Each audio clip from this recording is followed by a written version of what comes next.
السلام عليكم ورحمة الله وبركاته. بسم الله والحمد لله والصلاة والسلام على سيدنا محمد رسول الله صلى الله عليه وسلم وعلى آله وصحبه الفائزين برضا الله. أما بعد. കിതാബ് അൽ ഹിക്കം അഥവാ അൽ ഹിക്കമുൽ അതാഇയ പഠന പരമ്പരയിലേക്ക് പ്രിയപ്പെട്ട സഹോദരങ്ങൾക്ക് ഹൃദ്യമായ സ്വാഗതം. കിതാബുൽ ഹിക്കം പഠന പരമ്പരയിലെ ഈ 9ാമത്തെ എപ്പിസോഡിൽ 8ാമത്തെ ഹിക്മത്താണ് നാം പഠന വിധേയമാക്കുന്നത്. 8ാമത്തെ ഹിക്മത്ത് മഹാനായ ഇബ്നു അതാഇല്ലാഹി സിക്കന്ദരി റഹിമഹുല്ലാ ഇങ്ങനെ രേഖപ്പെടുത്തുന്നു: ഇദാ ഫതഹ ലക വിജ്ഹതൻ മിന തഅറുഫ് ഫലാ തുബാലി മഅഹ അൻ ഖല്ല അമലുക ഫഇന്നഹു മാ ഫതഹഹ ലക ഇല്ലാ വഹുവ യുരീദു അൻ യതഅറഫ അലൈക.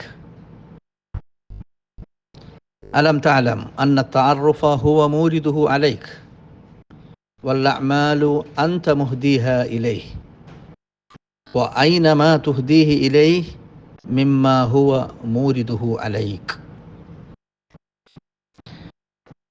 ഇതിലെ പദങ്ങൾ ആദ്യം ഒന്ന് പരിചയപ്പെടാം. ഇദാ ഫതഹ ലക, തുറന്നു തന്നാൽ. ഫതഹ അവൻ എന്ന് പറഞ്ഞാൽ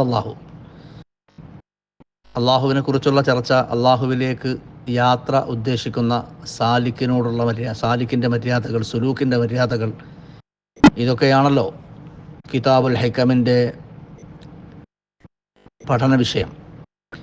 അതുകൊണ്ട് ഇദാ ഫതഹല്ലാഹു ലക എന്ന് പറയാതെ തന്നെ ആശയം വ്യക്തമാണ്. ഇദാ ഫതഹ ലക വിജ്ഹതൻ മിന തഅറുഫ്, അള്ളാഹു നിനക്ക് ഒരു മാർഗം തുറന്നാൽ. വിജ്ഹ എന്ന് പറഞ്ഞ ഡെസ്റ്റിനേഷൻ എന്നർത്ഥം, അഥവാ നമ്മുടെ ലക്ഷ്യകേന്ദ്രം എന്നർത്ഥമുണ്ട്. അതുപോലെ ഭാഗം എന്നർത്ഥമുണ്ട്. അതുപോലെ മാർഗം എന്നർത്ഥമുണ്ട്. ഒരു മാർഗം, ഒരു രീതി, അതല്ലെങ്കിൽ ഒരു വഴി എന്ന് നമുക്കിവിടെ അർത്ഥം കൽപ്പിക്കാം. മിന താറുഫ് എന്ന് പറഞ്ഞാൽ മാരിഫത്തിൻ്റെ. താറഫ അല എന്ന് പറഞ്ഞാൽ പരിചയപ്പെടുക, അറിയുക, മനസ്സിലാക്കുക. ഇവിടെ നമുക്ക് മാരിഫത്ത് എന്ന് പറയാം. വജ്ഹം മിന താറുഫ്, വിജ്ഹതം മിന താറുഫ്, മാരിഫത്തിൻ്റെ ഒരു വഴി, അള്ളാഹുവെ അറിയാനുള്ള, മനസ്സിലാക്കാനുള്ള ഒരു വഴി അവൻ നിനക്ക് തുറന്നു തന്നാൽ. ഫലാ തുബാലി മഅഹ, ആ വിജ്ഹത്തോടു കൂടെ എന്ന് പറഞ്ഞാൽ അങ്ങനെ ഒരു വിജ്ഹത്ത് നിനക്ക് തുറന്ന് തന്നാൽ അതിൻ്റെ കൂടെ പിന്നെ നീ പരിഗണിക്കണ്ട എന്ന് പറഞ്ഞാൽ, അങ്ങനെ തുറന്ന് കിട്ടിയാൽ പിന്നെ നീ മൈൻഡ് ചെയ്യണ്ട. ബാലായുബാലി എന്ന് പറഞ്ഞാൽ മൈൻഡ് ചെയ്യുക, പരിഗണിക്കുക, വിഷയാക്കുക. ഫലാ തുബാലി മഅഹ, പിന്നെ നീ വിഷയമാക്കണ്ട, മൈൻഡ് ചെയ്യണ്ട. എന്ത് മൈൻഡ് ചെയ്യേണ്ട? അൻ ഖല്ല അമലുക, അൻ മസ്തരിയ, അൻ ഖല്ല അമലുക, നിന്റെ അമല് കുറഞ്ഞുപോയി എന്നത് പിന്നെ നീ മൈൻഡ് ചെയ്യണ്ട. അമലുകളൊക്കെ കുറഞ്ഞു പോയിട്ടുണ്ടല്ലോ, അമലുകളൊക്കെ വളരെ കുറവാണല്ലോ എന്ന വിഷയം വെച്ച് പിന്നെ ആ വിഷയം നീ മൈൻഡ് ചെയ്യണ്ട എന്ന് പറഞ്ഞാൽ ആ വിഷയത്തിൽ പിന്നെ ടെൻഷൻ അടിക്കണ്ട എന്നർത്ഥം. അതൊരു സാരാക്കണ്ട. എന്താണ് ഈ ഹിക്മത്തിലൂടെ മഹാനവറുകൾ പറയാൻ ഉദ്ദേശിക്കുന്നത് എന്ന് നമുക്ക് വഴിയെ കാണാം. മഹാനവറുകൾ തുടരുന്നു: ഫഇന്നഹു മാ ഫതഹഹ ലക ഇല്ലാ വഹുവ യുരീദു അൻ യതഅറഫ അലൈക. അള്ളാഹു നിനക്ക് മാരിഫത്തിൻ്റെ ഒരു വഴി തുറന്നു തന്നാൽ അതിനർത്ഥം പിന്നെ നീ അമല് കുറഞ്ഞു പോയ കാര്യം പരിഗണിക്കേണ്ട, അത് വിഷയമാക്കേണ്ട, മൈൻഡ് ചെയ്യണ്ട എന്ന് പറയാനുള്ള കാരണം, ഫഇന്നഹു, കാര്യം, മാ ഫതഹഹ ലക, അള്ളാഹു നിനക്ക് തുറന്നു തന്നിട്ടില്ല, ഈ മാരിഫത്തിൻ്റെ വഴി തുറന്നു തന്നിട്ടില്ല. ഇല്ലാ വഹുവ യുരീദു അൻ യതഅറഫ അലൈക, അള്ളാഹു നിന്നിലേക്ക് മാരിഫത്ത് തുറക്കാൻ, അഥവാ അള്ളാഹുവിലേക്കുള്ള ഒരു മാരിഫത്ത്, റബ്ബിനെ അറിയാനുള്ള ഒരു വഴി നിനക്ക് തുറന്നു തരാൻ അള്ളാഹു ഉദ്ദേശിച്ചത് കൊണ്ടാണല്ലോ ഇങ്ങനെ ഒരു വഴി തുറന്നത്. അതുകൊണ്ട് തന്നെ പിന്നെ അമല് കുറഞ്ഞുപോയി എന്ന് വിചാരിച്ച് നീ ആ വിഷയത്തിൽ വ്യാകുലപ്പെടേണ്ടതില്ല, വ്യാകുല ചിത്തനാവേണ്ടതില്ല. അലം താലം, നിനക്കറിയില്ലേ, നീ അറിഞ്ഞില്ലേ, മനസ്സിലാക്കിയിട്ടില്ലേ? അന്ന തഅറുഫ ഹുവ മൂരിദുഹു അലൈക്, നിനക്ക് അള്ളാഹുവിലേക്കുള്ള ഒരു മാരിഫത്തിൻ്റെ വഴി. ഈ തഅറുഫ് എന്ന പദം കുറച്ചുകൂടെ ഒരു ഇസ്തിലാഹിയാണ്, ഒരു ടെർമിനോളജിയിൽപ്പെട്ട ഒരു പദമാണ്, ടേംസിൽപ്പെട്ട. അതെന്ന് വെച്ചാൽ അത് നമുക്ക് കൃത്യമായി ഒരു വാക്കുകൊണ്ട് അതിന് അർത്ഥകൽപ്പന പ്രയാസമാണ്. എന്നാലും നമുക്ക് അറിയാം, മാരിഫത്ത് തന്നെ പറഞ്ഞു പോകാനുള്ള ഒരു സൗകര്യത്തിന് അങ്ങനെ തന്നെ വെക്കാം. അന്ന തഅറുഫ ഹുവ മൂരിദുഹു അലൈക, ഈ തഅറുഫ് അഥവാ അള്ളാഹുവിനെ അറിയാനുള്ള മാരിഫത്ത് ലഭിക്കാനുള്ള ഈ അവസരം, അല്ലെങ്കിൽ മാരിഫത്ത് എന്നത് ഹുവ, അള്ളാഹുവാണ്, മൂരിദുഹു അലൈക, നിനക്കത് കൊണ്ടുതന്നത്. ഔറദ യൂരിദു കൊണ്ടുവന്ന് തരിക. മൂരിദുഹു അലൈക, നിനക്ക് അത് കൊണ്ടുവന്നിട്ടത്, നിനക്ക് അത് കൊണ്ടുവന്ന് നിനക്കത് ലഭ്യമാക്കിയത് അള്ളാഹുവാണ്. അപ്പോൾ അള്ളാഹു നിനക്ക് ഇങ്ങോട്ട് മാരിഫത്ത് തന്നത് ആണ് എന്ന കാര്യം നിനക്കറിയില്ലേ? പിന്നെ നിൻ്റെ അമല് കുറഞ്ഞു പോയി എന്ന് വിചാരിച്ച് എന്തിനാണ് നീ ടെൻഷൻ അടിക്കുന്നത്, വ്യാകുലപ്പെടുന്നത്? അതിൻ്റെ ആവശ്യമല്ല. വല്ല അമലുകളാവട്ടെ അത് അന്ത മുഹ്ദിഹ ഇലേഹി. സാധാരണ അമലുകൾ എന്ന് പറഞ്ഞാൽ നമ്മൾ നീ മുഹ്ദിഹ അതിനെ സമർപ്പിക്കുന്നവനാണ് ഇലേഹി അള്ളാഹുവിലേക്ക്. അമലുകൾ നമ്മൾ അള്ളാഹുവിന് അങ്ങോട്ട് കൊടുക്കുന്നതാണ്. എന്നാൽ മാരിഫത്ത് എന്ന് പറഞ്ഞാൽ അള്ളാഹു നമുക്ക് ഇങ്ങോട്ട് തരുന്നതാണ്. വായിനമാ തുഹ്ദിഹി ഇലേഹി, നീ അള്ളാഹ്ക്ക് അങ്ങോട്ട് കൊടുക്കുന്നത് എവിടെയാണ്? അഥവാ അമലുകൾ, നീ അള്ളാഹുവിന് അങ്ങോട്ട് കൊടുക്കുന്ന ഒന്ന് അഥവാ അമലുകൾ, നിൻ്റെ അമലുകൾ എവിടെയാണ്? മിമ്മാ ഹുവ മൂരിദുഹു അലൈക്ക, അള്ളാഹു നിനക്ക് ഇങ്ങോട്ട് കൊണ്ടുവന്ന് തരുന്ന ഒന്നിലേക്ക് ചേർത്ത് നോക്കുമ്പോൾ എന്ന് പറഞ്ഞാൽ അള്ളാഹു നിനക്ക് ഇങ്ങോട്ട് കൊണ്ടുവന്ന് തരുന്നത് എന്താണ്? മാരിഫത്താണ്. അള്ളാഹു നിനക്ക് ഇങ്ങോട്ട് മാരിഫത്ത് കൊണ്ടുവന്ന് തന്നാൽ എന്നുള്ള കാര്യമാണല്ലോ പറഞ്ഞത്. അള്ളാഹു നിനക്ക് ഇങ്ങോട്ട് കൊണ്ടുവന്ന് തരുന്ന മാരിഫത്തിലേക്ക് ചേർത്ത് നോക്കുമ്പോൾ നീ അള്ളാഹുവിന് അങ്ങോട്ട് സമർപ്പിക്കുന്ന അമലുകൾ എവിടെ കിടക്കുന്നത്? അമലുകളും നമ്മൾ അങ്ങോട്ട് അള്ളാഹുവിന് വേണ്ടി നമ്മൾ അങ്ങോട്ട് സമർപ്പിക്കുന്ന അമലുകൾ അതെവിടെ കിടക്കണ്? അള്ളാഹു നമുക്ക് അവനായിട്ട് ഇങ്ങോട്ട് തരുന്ന മാരിഫത്ത് അതെവിടെ കിടക്കണ്? ഇതിൻ്റെ രണ്ടിൻ്റെയും ഇടയിൽ വലിയ വ്യത്യാസമില്ലേ? അജഗജാന്തരമില്ലേ? അതിലപ്പുറം വലിയ വ്യത്യാസമല്ലേ എന്ന് പറഞ്ഞാൽ നമ്മുടെ അമലുകളൊന്നുമല്ല. അള്ളാഹുവിന് നമ്മൾ അങ്ങോട്ട് കൊടുക്കുന്ന അമലുകൾ ദുർബലരായ ലൈഫായൊരു മനുഷ്യൻ പടച്ചോൻ അങ്ങോട്ട് അമൽ ചെയ്ത് കൂട്ടിയാൽ എത്രയപ്പോൾ അവിടെ എത്തുക? നേരെ മറിച്ച് അള്ളാഹു ഇങ്ങോട്ട് മാരിഫത്താണ് ഇങ്ങോട്ട് കൊണ്ടുവരുന്നതെങ്കിൽ അതെത്ര ഔന്നിത്യത്തിലാണ്, അതെത്ര വലിയ സംഭവമാണ്. അപ്പോൾ അതാണ് പ്രധാനം. അള്ളാഹു ഇങ്ങോട്ട് മാരിഫത്ത് നമുക്ക് ഇങ്ങോട്ട് ഈറാദാക്കി തരുന്നു എങ്കിൽ അതെത്രയോ മഹോന്നത സ്ഥാനത്താണ്. അതിലേക്ക് ചേർത്ത് നോക്കുമ്പോൾ മനുഷ്യൻ്റെ അമലുകൾ, മനുഷ്യൻ അള്ളാഹുവിലേക്ക് അങ്ങോട്ട് സമർപ്പിക്കുന്ന അമലുകൾ എത്രയോ നിസ്സാരമാണ്.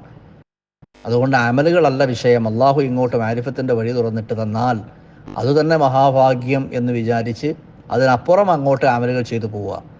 ഇതുവരെ അമലുകൾ മോശമാണെന്ന് കരുതി ഖിന്നനായിരിക്കേണ്ട, വിഷണ്ണനായിരിക്കേണ്ട, അതിൽ സങ്കടപ്പെട്ട് പ്രയാസപ്പെട്ടിരിക്കേണ്ട. കിട്ടിയ സൗഭാഗ്യം ഉൾക്കൊണ്ടുകൊണ്ട് മുന്നോട്ട് പോവുക. ഇനി ഇൻഷാ അല്ലാഹ് നമുക്കതിൻ്റെ വിശദീകരണത്തിലേക്ക് കിടക്കാം. ഇതിൻ്റെ വിശദീകരണം ഇപ്പോൾ മഹാനായ ഇബ്നു അത്താഇല്ലാഹി സിക്കന്ദരി തങ്ങളുടെ ഒരു ശൈലി ഏതാണ്ടൊക്കെ എല്ലാവർക്കും മനസ്സിലായിട്ടുണ്ടാവും. നമ്മൾക്ക് ഒക്കെ വളരെ സിമ്പിളായി പറയുന്ന അല്ലെങ്കിൽ സിമ്പിളായിട്ട് തോന്നുന്ന വിഷയങ്ങൾ ഇബ്നു അത്താഇല്ലാഹി സിക്കന്ദരി കുറച്ച് താത്വികമായിട്ടാണത് പറയാം. അദ്ദേഹം നല്ല ഹിക്മത്തുള്ള വർത്താനാണല്ലോ. അത് തത്വജ്ഞാനവും സാരോപദേശവും എല്ലാം ഉണ്ട് എന്നതോടൊപ്പം അദ്ദേഹത്തിൻ്റെ ഭാഷ തന്നെയും അതിൽ നമുക്ക് അറിഞ്ഞ പദങ്ങൾ അറിഞ്ഞാൽ പോലും അതിൻ്റെ ആശയം, അതിൻ്റെ സാരം എന്താണ് ഉദ്ദേശിക്കുന്നത് എന്ന് കൃത്യമായി നല്ലവണ്ണം ചിന്തിക്കുമ്പോഴാണ് മനസ്സിലാവുക. താത്വിക വചനമാണ്. അതുകൊണ്ട് തന്നെ തത്വോപദേശങ്ങൾ അതിൻ്റേതായ ഗൗരവത്തിൽ തന്നെ നമ്മൾ മനസ്സിലാക്കും വേണം, ഉൾക്കൊള്ളും വേണം. അതുകൊണ്ടാണ് അതിന് ഇത്രത്തോളം അധികം ഷർഹുകളും വ്യാഖ്യാനങ്ങളും ഒക്കെ ഈ കിതാബുൽ ഹെക്കമിന് അല്ലെങ്കിൽ അൽ ഹെക്കമുൽ അത്തായിയക്ക് നാളിന്നോളം രചിക്കപ്പെട്ടതും. അപ്പോൾ ഇവിടെ അദ്ദേഹം പറയുന്നത് നമ്മൾ മനസ്സിലാക്കേണ്ട കാര്യം, വിശദീകരണം പറയണം. അള്ളാഹുവിലേക്ക് എത്തിച്ചേരാൻ വേണ്ടി അടിമകൾക്ക് മുമ്പിൽ രണ്ട് വഴിയാണ്. അള്ളാഹുവിലേക്ക് എത്തിച്ചേരാൻ വേണ്ടി രണ്ട് വഴികളാണ് മനുഷ്യൻ്റെ മുമ്പിലുള്ളത്, മുഅ്മിനായ മനുഷ്യൻ്റെ മുമ്പിൽ തന്നെ. അതൊരു വഴി, മുഅ്മിനായൊരു മനുഷ്യൻ, അള്ളാഹുവിൽ വിശ്വസിച്ച ഒരു മനുഷ്യൻ, അവൻ ധാരാളമായി അള്ളാഹുവെ ഓർക്കുക, റബ്ബിനെ സ്മരിക്കുക, ദിക്ർ ചെയ്യുക, ഇബാദത്തുകൾ അധികരിപ്പിക്കുക, എപ്പോഴും അള്ളാഹുവിലേക്ക് ഉള്ള ഒരു തേട്ടം, അള്ളാഹുവിനെ ലക്ഷ്യമാക്കിക്കൊണ്ടുള്ള ഒരു യാത്ര, അള്ളാഹുവോട് നിരന്തരം ചോദിക്കുക, പടച്ചവനോട് പ്രാർത്ഥിക്കുക, അള്ളാഹുവെ നിന്നെക്കുറിച്ചുള്ള മാരിഫത്തിൻ്റെ വഴി എനിക്ക് മാരിഫത്തിൻ്റെ വഴികൾ എനിക്ക് എളുപ്പമാക്കിത്താ, എനിക്ക് നിന്നെ കൂടുതൽ അറിയണം. കാരണം അറിവാണ്, അള്ളാഹുവിനെ കുറിച്ചുള്ള അറിവാണ് ഏറ്റവും പ്രധാനം. ആ അറിവുണ്ടായ ശേഷമാണ് പിന്നെ അമലുകളും ഇബാദത്തുകളൊക്കെ വരേണ്ടത്. ഇൽമാണല്ലോ എല്ലാത്തിൻ്റെ അസാസ്. അള്ളാഹു ആരാണ് എന്നും അള്ളാഹുവും മനുഷ്യനും തമ്മിലുള്ള ബന്ധം, ഞാൻ എങ്ങനെയാണ് അള്ളാഹുവിൻ്റെ അടുക്കൽ ആവേണ്ടത് എന്നും, എന്തൊക്കെ കടപ്പാടുകളാണ് എനിക്ക് അള്ളാഹിനോട് ഉള്ളതെന്നും, എൻ്റെ ജീവിത ലക്ഷ്യം എന്താണ്, എന്തിനാണ് അള്ളാഹു എന്നെ സൃഷ്ടിച്ചത് എന്നുമുള്ള കാര്യങ്ങളൊക്കെ മൗലികമായി മനുഷ്യൻ മനസ്സിലാക്കണം. അതിനുശേഷമാണ് അമലും ഇബാദത്തൊക്കെ വരുന്നത്. ഈ മാരിഫത്തില്ലെങ്കിൽ പിന്നെ അമലിനും വിവാദത്തിനൊന്നും അടിസ്ഥാനം തന്നെയല്ല. ഈമാനാണല്ലോ എല്ലാവരുടെയും അടിസ്ഥാനം. ഈമാൻ എന്ന് പറഞ്ഞാൽ മാരിഫത്തിൻ്റെ ഒരു അതിൻ്റെ ഒരു പര്യായമാണ്. അള്ളാഹുവിനെ വിശ്വസിക്കണമെങ്കിൽ അള്ളാഹിനെ അറിയണമല്ലോ. അപ്പോൾ അള്ളാഹു തആലയോട് മനുഷ്യൻ അള്ളാഹുവിനെ അറിയാനുള്ള ശ്രമം മനുഷ്യൻ്റെ ഭാഗത്ത് നിന്ന് തന്നെ ഉണ്ടാവുക. മുഅ്മിനായ മനുഷ്യൻ ഈമാൻ ഉൾക്കൊണ്ട ശേഷം തന്നെ പറയുന്നത് അള്ളാഹുവിനെ കൂടുതൽ അറിയാൻ, മുഅ്മിനാവണമെങ്കിൽ അറിവ് വേണം, അള്ളാഹിനെ കുറിച്ചുള്ള ഒരു അടിസ്ഥാനപരമായ അറിവ് വേണം. അത് കഴിഞ്ഞ് മുഅ്മിനായി കഴിഞ്ഞാൽ പിന്നെ അള്ളാഹുവിനെ കുറിച്ച് കൂടുതൽ അറിയുമ്പോഴാണ് ആ ഈമാൻ വർദ്ധിക്കുക. ആ മാരിഫത്ത് കൂടാനുള്ള വഴി, അള്ളാഹുവിൻ്റെ മാരിഫത്തിൻ്റെ വഴി തുറന്നു കിട്ടാനുള്ള വഴി പടച്ചവനോട് ചോദിക്കുക, ഇബാദത്തുകൾ ചെയ്യുക, അള്ളാഹുവിനെ നിരന്തരം സ്മരിക്കുക, ഖുർആൻ ഓതുക, അതുപോലെ ഇൽമിൻ്റെ സദസ്സുകളൊക്കെ കേൾക്കുക, അള്ളാഹുവെക്കുറിച്ച് പറയുന്ന ബയാനുകളും അതുപോലെ മജ്ലിസുകളും അതൊക്കെ പിന്നെ നമ്മൾ ഉപയോഗപ്പെടുത്തുക, എങ്ങനെ സ്വാലിഹ്യങ്ങളോട് സഹവസിക്കുക, ഇതൊക്കെ അതിൻ്റെ അസ്ബാബുകളാണ്, അതിൻ്റെ വഴികളാണ്. ഈ വഴികളൊക്കെ നമ്മൾ പരമാവധി ഈ വഴികളൊക്കെ നമ്മൾ അന്വേഷിക്കുക, ആ വഴികളൊക്കെ ആ മാർഗങ്ങളൊക്കെ നമ്മൾ അവലംബിക്കുക. അങ്ങനെ നമ്മൾ അള്ളാഹുവിലേക്ക് എത്തപ്പെടും, അള്ളാഹുവിലേക്ക് എത്തിച്ചേരും. ഇതാണ് ഒരു തരീഖ്, ഒരു വഴി. ഇതാണ് അധികം ആളുകളും അക്സറു ഇബാദില്ല ആശ്രയിക്കുന്നൊരു വഴി. ഇതാണ് ഇതൊന്ന്. ഇനി രണ്ടാമത്തൊരു വഴി, തരീഖു സാനി, രണ്ടാമത്തെ വഴി എന്ന് പറഞ്ഞാൽ, നമ്മൾ ഇപ്പോൾ ഒന്നാം വഴിയുടെ പ്രത്യേകത, നമ്മൾ അടിമ തുടങ്ങുകയാണ്, മനുഷ്യൻ അങ്ങോട്ട് അള്ളാഹുവിലേക്ക് വഴി വെട്ടുകയാണ്, വഴി ഉണ്ടാക്കുകയാണ്, വഴി തേടുകയാണ്. രണ്ടാമത്തെ വഴി എന്ന് പറഞ്ഞാൽ അള്ളാഹു തആല മനുഷ്യനെ ഇങ്ങോട്ട് അനുഗ്രഹിക്കുന്നൊരു വഴിയാണ്. എന്ന് പറഞ്ഞാൽ അള്ളാഹു മനുഷ്യനെ ഇങ്ങോട്ട്, മുഅ്മിനായ മനുഷ്യന് അള്ളാഹു തആല അവനെക്കുറിച്ചുള്ള മാരിഫത്തിൻ്റെ വഴികൾ പടച്ചോനായിട്ട് തുറന്നു കൊടുക്കുക. അള്ളാഹു ഇങ്ങോട്ട് ആ മാരിഫത്തിൻ്റെ വഴികൾ എളുപ്പമാക്കി തരിക. നമ്മൾ അങ്ങോട്ട് അന്വേഷിച്ചു പോകുന്ന വഴിയാ ഒന്ന്, മിനൽ അബ്ദി ഇലല്ലാഹ്. രണ്ടാമത്തേത് മിനല്ലാഹി ഇലൽ അബ്ദ്, അള്ളാഹുവിൽ നിന്ന് അടിമയിലേക്ക്. അപ്പോൾ അള്ളാഹു തആല തന്നെ ചിലർക്ക് അങ്ങ് അനുഗ്രഹിച്ചു കൊടുക്കുക. ഇജ്തിബാ എന്നൊക്കെ അതിന് പറയും. ഇജ്തബി. പരിശുദ്ധ ഖുർആനിലെ സൂറത്തു ശൂറ 13-ാമത്തെ ആയത്തിൽ പറഞ്ഞല്ലോ, അല്ലാഹു യജ്തബി ഇലൈഹി മൻ യശാഉ വയഹ്ദി ഇലൈഹി മൻ യുനീബ്. അല്ലാഹു യജ്തബി ഇലൈഹി, അല്ലാഹു അവനിലേക്ക് തിരഞ്ഞെടുക്കുക. മുജ്തബ, അള്ളാഹുവിലേക്ക് അല്ലാഹു തആല കടഞ്ഞ് തിരഞ്ഞെടുക്കുക. ഇലൈഹി, അവനിലേക്ക് അല്ലാഹു തിരഞ്ഞെടുക്കും. മൻ യശാഉ, അവൻ ഉദ്ദേശിക്കുന്നവരെ. വയഹ്ദി ഇലൈഹി മൻ യുനീബ്, പശ്ചാത്തപിച്ച് മടങ്ങുന്ന മുനീബീങ്ങളെ, തൗബ ചെയ്ത് മടങ്ങുന്നവരെ അള്ളാഹു അവനിലേക്ക് വഴി നടത്തുകയും ചെയ്യും എന്ന് പറഞ്ഞു സൂറത്തുൽ ശൂറ 13-ാമത്തെ ആയത്തിൽ. ഇതിൽ ഒന്നാമത്തെ പറഞ്ഞ ഇജ്തിബ ആണ് നാം ഈ പറഞ്ഞ രണ്ടാം വഴി. ആയത്തിൽ ഈ പറഞ്ഞ ഒന്നാമത്തേതാണ്, നമ്മളിപ്പോൾ ഈ പറഞ്ഞ വഴിയിലെ രണ്ട്. നമ്പർ 1, 2 നമ്പർ നമ്മളെ സൗകര്യത്തിനൊക്കെ നമ്മൾ നമ്പർ ഇടാം. ഈ ആയത്തിൽ പറഞ്ഞ ഒന്നാമത്തെ വഴി, അതാണൊരു വഴി. പറഞ്ഞു വന്നപ്പോൾ നമ്മൾ കൂടുതൽ ആളുകളുടെയും ഒരു അവലംബമായ മാർഗമായ, കൂടുതൽ ആളുകൾക്കും അള്ളാഹുവിലേക്ക് എത്താനുള്ള വഴി എന്ന രീതിയിലാണ് നമ്മൾ ഒന്നാം വഴി എന്നത് പറഞ്ഞത്. ഈ ആയത്തിൽ പറഞ്ഞത് ഈ ഒന്നാം വഴി ഇതാണ്. ആയത്തിൽ പറഞ്ഞ ഒന്നാം വഴി ഏത്? അള്ളാഹു ഇങ്ങോട്ട് ഇജ്തിബാ ചെയ്യുന്ന. അതെങ്ങനെയെന്ന് നമുക്ക് അതിൽ നമ്മുടെ അധ്വാനമോ നമ്മുടെ തിരഞ്ഞെടുപ്പോ നമ്മുടെ ഇഖ്തിയാറോ അതൊന്നും അല്ല അതിൽ പ്രധാനം. അത് അള്ളാഹുവിൻ്റെ ഇഖ്തിയാറാണ്. അള്ളാഹു അവൻ ഉദ്ദേശിക്കുന്ന ആളുകളെ തിരഞ്ഞെടുക്കുകയാണ്. അതിന് കാരണങ്ങൾ ഉണ്ടാവാം, അതിന് പല കാരണങ്ങളുണ്ടാവാം. ആ കാരണങ്ങൾ ഉണ്ടെന്ന് വിചാരിച്ച് എല്ലാവർക്കും അതുണ്ടായിക്കൊള്ളണമെന്നുമില്ല. അത് അള്ളാഹുവിൻ്റെ ഒരു അനുഗ്രഹമാണ്. ആ അനുഗ്രഹത്തിന് നമ്മൾ പടച്ചവനോട് ചോദിക്കുക, അള്ളാഹുവേ, നിൻ്റെ മാരിഫത്തിൻ്റെ വഴി നീയായിട്ട് എനിക്ക് തുറന്നിട്ട് തരണേ, എന്നെ ഇജ്തിബാ ചെയ്യണേ, എന്നെ നീ തിരഞ്ഞെടുക്കണേ എന്ന് പടച്ചവനോട് ചോദിക്കുക. അള്ളാഹു കനിഞ്ഞാൽ ആ ഇജ്തിബാൻ്റെ വഴി നമുക്ക് എളുപ്പമായി കിട്ടിയാൽ പിന്നെ നമുക്ക് എളുപ്പമാണ്. ആ വഴി തുറന്ന് കിട്ടിയാൽ പിന്നെ റബ്ബിലേക്ക് അടുക്കാൻ നമുക്ക് വളരെ സുഖമാണ്. ഇതൊക്കെ മാരിഫത്തിൻ്റെ വർത്തമാനങ്ങളാണ്. ആരിഫീങ്ങളോട് പറയേണ്ട, സാലിഹ്യങ്ങൾ സുലൂക്ക് ഉദ്ദേശിക്കുന്നവരോട് പറയുന്ന വാക്കുകളാണ്. നമ്മളെപ്പോലുള്ള സാധാരണക്കാർക്ക് എല്ലാവർക്കും അത് അർഹിക്കുന്ന വിധം വേണ്ടവണ്ണം, അല്ലെങ്കിൽ വേണ്ടുവോളം വേണ്ട വിധം അത് മനസ്സിലായിക്കൊള്ളണമെന്നില്ല. എന്നാലും അടിസ്ഥാനപരമായി ഇതിൻ്റെ ഒരു തത്വം, ഹിക്മത്തിൻ്റെ ഒരു സാരാംശം ഉൾക്കൊള്ളാൻ നമുക്ക് കഴിയും എന്ന പ്രത്യാശയിലാണ് ഈ വിവരണം. ഇപ്പോൾ ചരിത്രത്തിൽ തന്നെ നമുക്ക് ഇജ്തിബാഇൻ്റെ വഴി, അഥവാ അല്ലാഹു തആല ഇങ്ങോട്ട് ഓരോ മനുഷ്യന്മാർക്ക് കനിഞ്ഞരുളി റബ്ബിലേക്കുള്ള വഴികൾ, അള്ളാഹുവിൻ്റെ മാരിഫത്തിൻ്റെ വഴികൾ എളുപ്പമാക്കി തുറന്നു കൊടുത്ത് അവരെ പെടുന്നനെ തന്നെ ഔന്നിത്യങ്ങളിൽ എത്തിച്ചത്, മനുഷ്യൻ്റെ ഭാഗത്തുനിന്ന് കൂടുതൽ സായിക പരിശ്രമം ഒന്നുമില്ലാതെ തന്നെ അള്ളാഹു നേരിട്ടവരങ്ങ് വലിയ ഉന്നത ദറജകളിലേക്ക് ഉയർത്തുക. അതാണിപ്പോൾ ഈ പറഞ്ഞ വഴി. അങ്ങനെയുള്ള ഉദാഹരണങ്ങൾ കുറേ കാണാൻ കഴിയും. റസൂലുള്ളാഹി സ്വല്ലല്ലാഹു അലൈഹി വസല്ലം തങ്ങളുടെ കാലഘട്ടത്തിൽ തന്നെ ഒരുപാട് ചരിത്രങ്ങൾ നമുക്ക് ഹദീസുകളിൽ താരീഖുകളിലൊക്കെ കാണാൻ കഴിയും.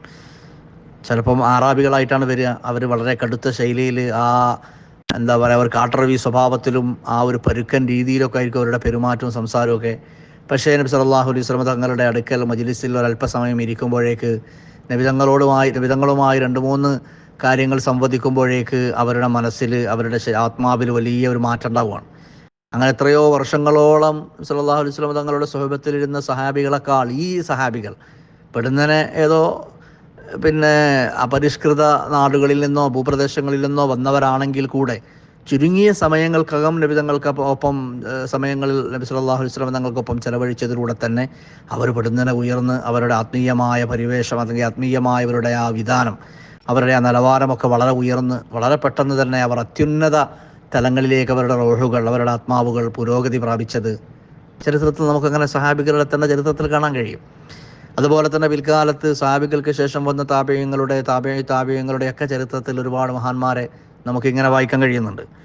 മഹാനായ ബിശ്റുനിൽ ഹാഫി, അതുപോലെ ഇമാം ഫുദൈൽ ബിൻ അയ്യാദ്, ഇബ്രാഹിം ബിൻ അദ്ഹം, അതുപോലെ മാലിക് ബിൻ ദീനാർ, അബ്ദുല്ലാഹിബിൻ അൽ മുബാറക്, ഇങ്ങനെയുള്ള ഒരുപാട് മഹാന്മാരുടെ ചരിത്രങ്ങളൊക്കെ പരിശോധിക്കുമ്പോൾ ഓരോരുത്തരുടെയും ജീവിത കഥകളും ജീവചരിത്രങ്ങളും നമ്മൾ വിശദീകരിക്കല്ല. നമ്മൾ ഈ ഹെക്മത്ത് ഒന്ന് വിവരിക്കുമ്പോൾ ഉദാഹരണത്തിന് വേണ്ടി ചില മഹത് വ്യക്തികളുടെ പേര് പറഞ്ഞു എന്ന് മാത്രം. ഉദാഹരണമായി നമുക്ക് ബിശ്റുൽ ഹാഫി റഹിമഹുല്ല അദ്ദേഹത്തിൻ്റെ സംഭവം മാത്രം നോക്കാം. സമാനമായ സംഭവങ്ങളാണ് നേരത്തെ ഞാൻ പേര് പറഞ്ഞ ഈ മഹാന്മാരുടെയൊക്കെ തന്നെ ചരിത്രത്തിൽ ഏറെക്കുറെ സമാന സ്വഭാവമുള്ള സംഭവങ്ങളാണ് അരങ്ങേറിയത്. ബിശ്റുനിൽ ഹാഫി റഹിമഹുല്ല അദ്ദേഹത്തിൻ്റെ ചരിത്രത്തിൽ പറയുന്നത് നമുക്കൊന്ന് പരിശോധിക്കാം. ബിശ്റുൽ ഹാഫി റഹിമഹുല്ല മഹാനവറുകൾ വിലായത്തിൻ്റെ അതുപോലെ മാരിഫ റബ്ബാനിയയുടെയൊക്കെ അത്യുന്നത തലങ്ങളിലേക്ക് ഉയർന്നു പോകുന്നതിന് മുമ്പ് അദ്ദേഹം വളരെ ആഡംബര ജീവിതം നയിച്ചിരുന്നൊരു ഭരണാധികാരിയായിരുന്നു.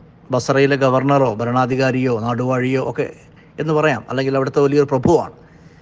അദ്ദേഹത്തിന് വലിയൊരു രാജകൊട്ടാരം പോലെയുള്ള ഒരു കൊട്ടാര സമാനമായ ഒരു വീട്, കൊട്ടാരം തന്നെ പറയാം. അതിനകത്ത് ഒരുപാട് പെൺപിള്ളേർ പാട്ടുപാടാനും അദ്ദേഹത്തിൻ്റെ ഖിദ്മത്തുകൾ ചെയ്യാനും ഇങ്ങനെ പല രൂപത്തിലുള്ള എന്തൊക്കെയാണ് നമ്മൾ പറയേണ്ട ഭൗതിക ജീവിതത്തിൻ്റെ ആഡംബരങ്ങൾ, അള്ളാഹുവിൽ നിന്ന് മനുഷ്യനെ തെറ്റിക്കുന്ന ഇലാഹിയായ ചിന്തകളിൽ നിന്ന് മനുഷ്യനെ അകറ്റുന്ന പൈശാചികമായ പ്രവണതകളിൽ അധിഷ്ഠിതമായ ആഡംബര സൗകര്യങ്ങളൊക്കെ ഉള്ള വീടാൻ തന്നെ വെക്കുക. അങ്ങനെ തന്നെ ചരിത്രത്തിൽ കാണുന്നത്. അങ്ങനെ മറഹൻ്റെ, തൊറബിൻ്റെ, അത്യാഡംബരത്തിൻ്റെ, ലൗകിക സുഖഭോഗങ്ങളുടെ വല്ലാത്തൊരു മായിക ലോകത്ത് അദ്ദേഹം ഇങ്ങനെ തിമിർത്താടുന്ന ഒരു കാലഘട്ടമാണ്. അങ്ങനെ ഒരു രാത്രി സമയത്തെങ്ങാണ്ട് അദ്ദേഹത്തിൻ്റെ വാതിലിൽ ആരോ വന്ന് മുട്ടുകയാണ്. ഈ വീട്ടിനകത്തുള്ള ഒച്ചപ്പാടും ബഹളമൊക്കെ സംഗീതോപകരണങ്ങളുടെയും അതുപോലെ മദ്യചഷകങ്ങളുടെയും അതുപോലെ ഒച്ചപ്പാടും ബഹളവും ഇങ്ങനെയുള്ള ആഡംബര വീട്ടിൽ എന്തൊക്കെ ഉണ്ടാവുക, ആ ശബ്ദങ്ങൾ ഒച്ചപ്പാട് കേട്ടിട്ട് ഒരു അപരിചിതൻ, വഴി പോകുന്ന ഒരു വഴിപോക്കൻ എന്ന് പറയുന്ന ഒരു യാത്രക്കാരൻ വന്നുകൊണ്ട് ആ വാതിലിൽ മുട്ടുകയാണ്. ആ വാതിലിൽ മുട്ടിയപ്പോൾ വാതിൽ തുറക്കാൻ വേണ്ടി വാതിൽക്കലേക്ക് ചെന്നത് അദ്ദേഹത്തിൻ്റെ ഭൃത്യകളിൽ പരിചാരികമാരിലൊരു പെൺകുട്ടിയാണ്. വാതിൽ തുറന്നു നോക്കുമ്പോൾ മുടിയൊക്കെ ചടകുത്തിയ ഏതോ ഒരു അജ്ഞാതനാണ്, അത് വഴിപോക്കൻ. അദ്ദേഹം ഈ വഴിപോക്കൻ ഈ പെൺകുട്ടിയോട് ചോദിച്ചു, ലിമൻ ഹാദിഹി ദാർ ലിഹുർരിൻ അം അബ്ദ്, ഇത് ആരുടെ വീടാണ്? ഇതൊരു സ്വതന്ത്ര വ്യക്തിയാണോ അതോ അടിമയാണോ? സാഹിബു ഹാദിഹി ദാരി ഹുർറുൻ ഔ അബ്ദ് എന്നൊക്കെ ചരിത്രങ്ങളിൽ കാണാം. ആശയം ഇതാണ്, ഈ വീടിൻ്റെ ഉടമയാണോ, ഈ വീടിൻ്റെ മുതലാളി, വീടിൻ്റെ ഉടമസ്ഥൻ സ്വതന്ത്രനാണോ അതോ അടിമയാണോ എന്നാ ചോദ്യം. അപ്പോൾ ഈ പെൺകുട്ടിക്ക് അത് മനസ്സിലായില്ല, ഇതേതോ ഭ്രാന്തൻ ചോദ്യമാണല്ലോ. അപ്പോൾ ഈ ചോദ്യക്കാരൻ അല്ലെങ്കിൽ ചോദ്യം ഉന്നയിച്ച ഈ അപരിചിതൻ ഒരു ഭ്രാന്തനായിരിക്കും, വേഷവിധാനങ്ങൾ കണ്ട് അങ്ങനെയൊക്കെ തോന്നുന്നതും മുഷിഞ്ഞ ജടകുത്തിയ വേഷങ്ങളൊക്കെയാണ്. അപ്പോൾ പെടുന്നത് അതിന് ഉത്തരമൊന്നും പറയാൻ നിൽക്കാതെ ഈ പെൺകുട്ടി വാതിൽ അങ്ങ് അടച്ചു തിരിഞ്ഞു പോന്നു.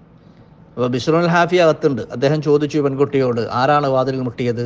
നീ ആർക്ക് നേരെയാണ് ഈ വാതിൽ അടച്ചത്? എന്താണ് അദ്ദേഹം ആവശ്യപ്പെടുന്നത്?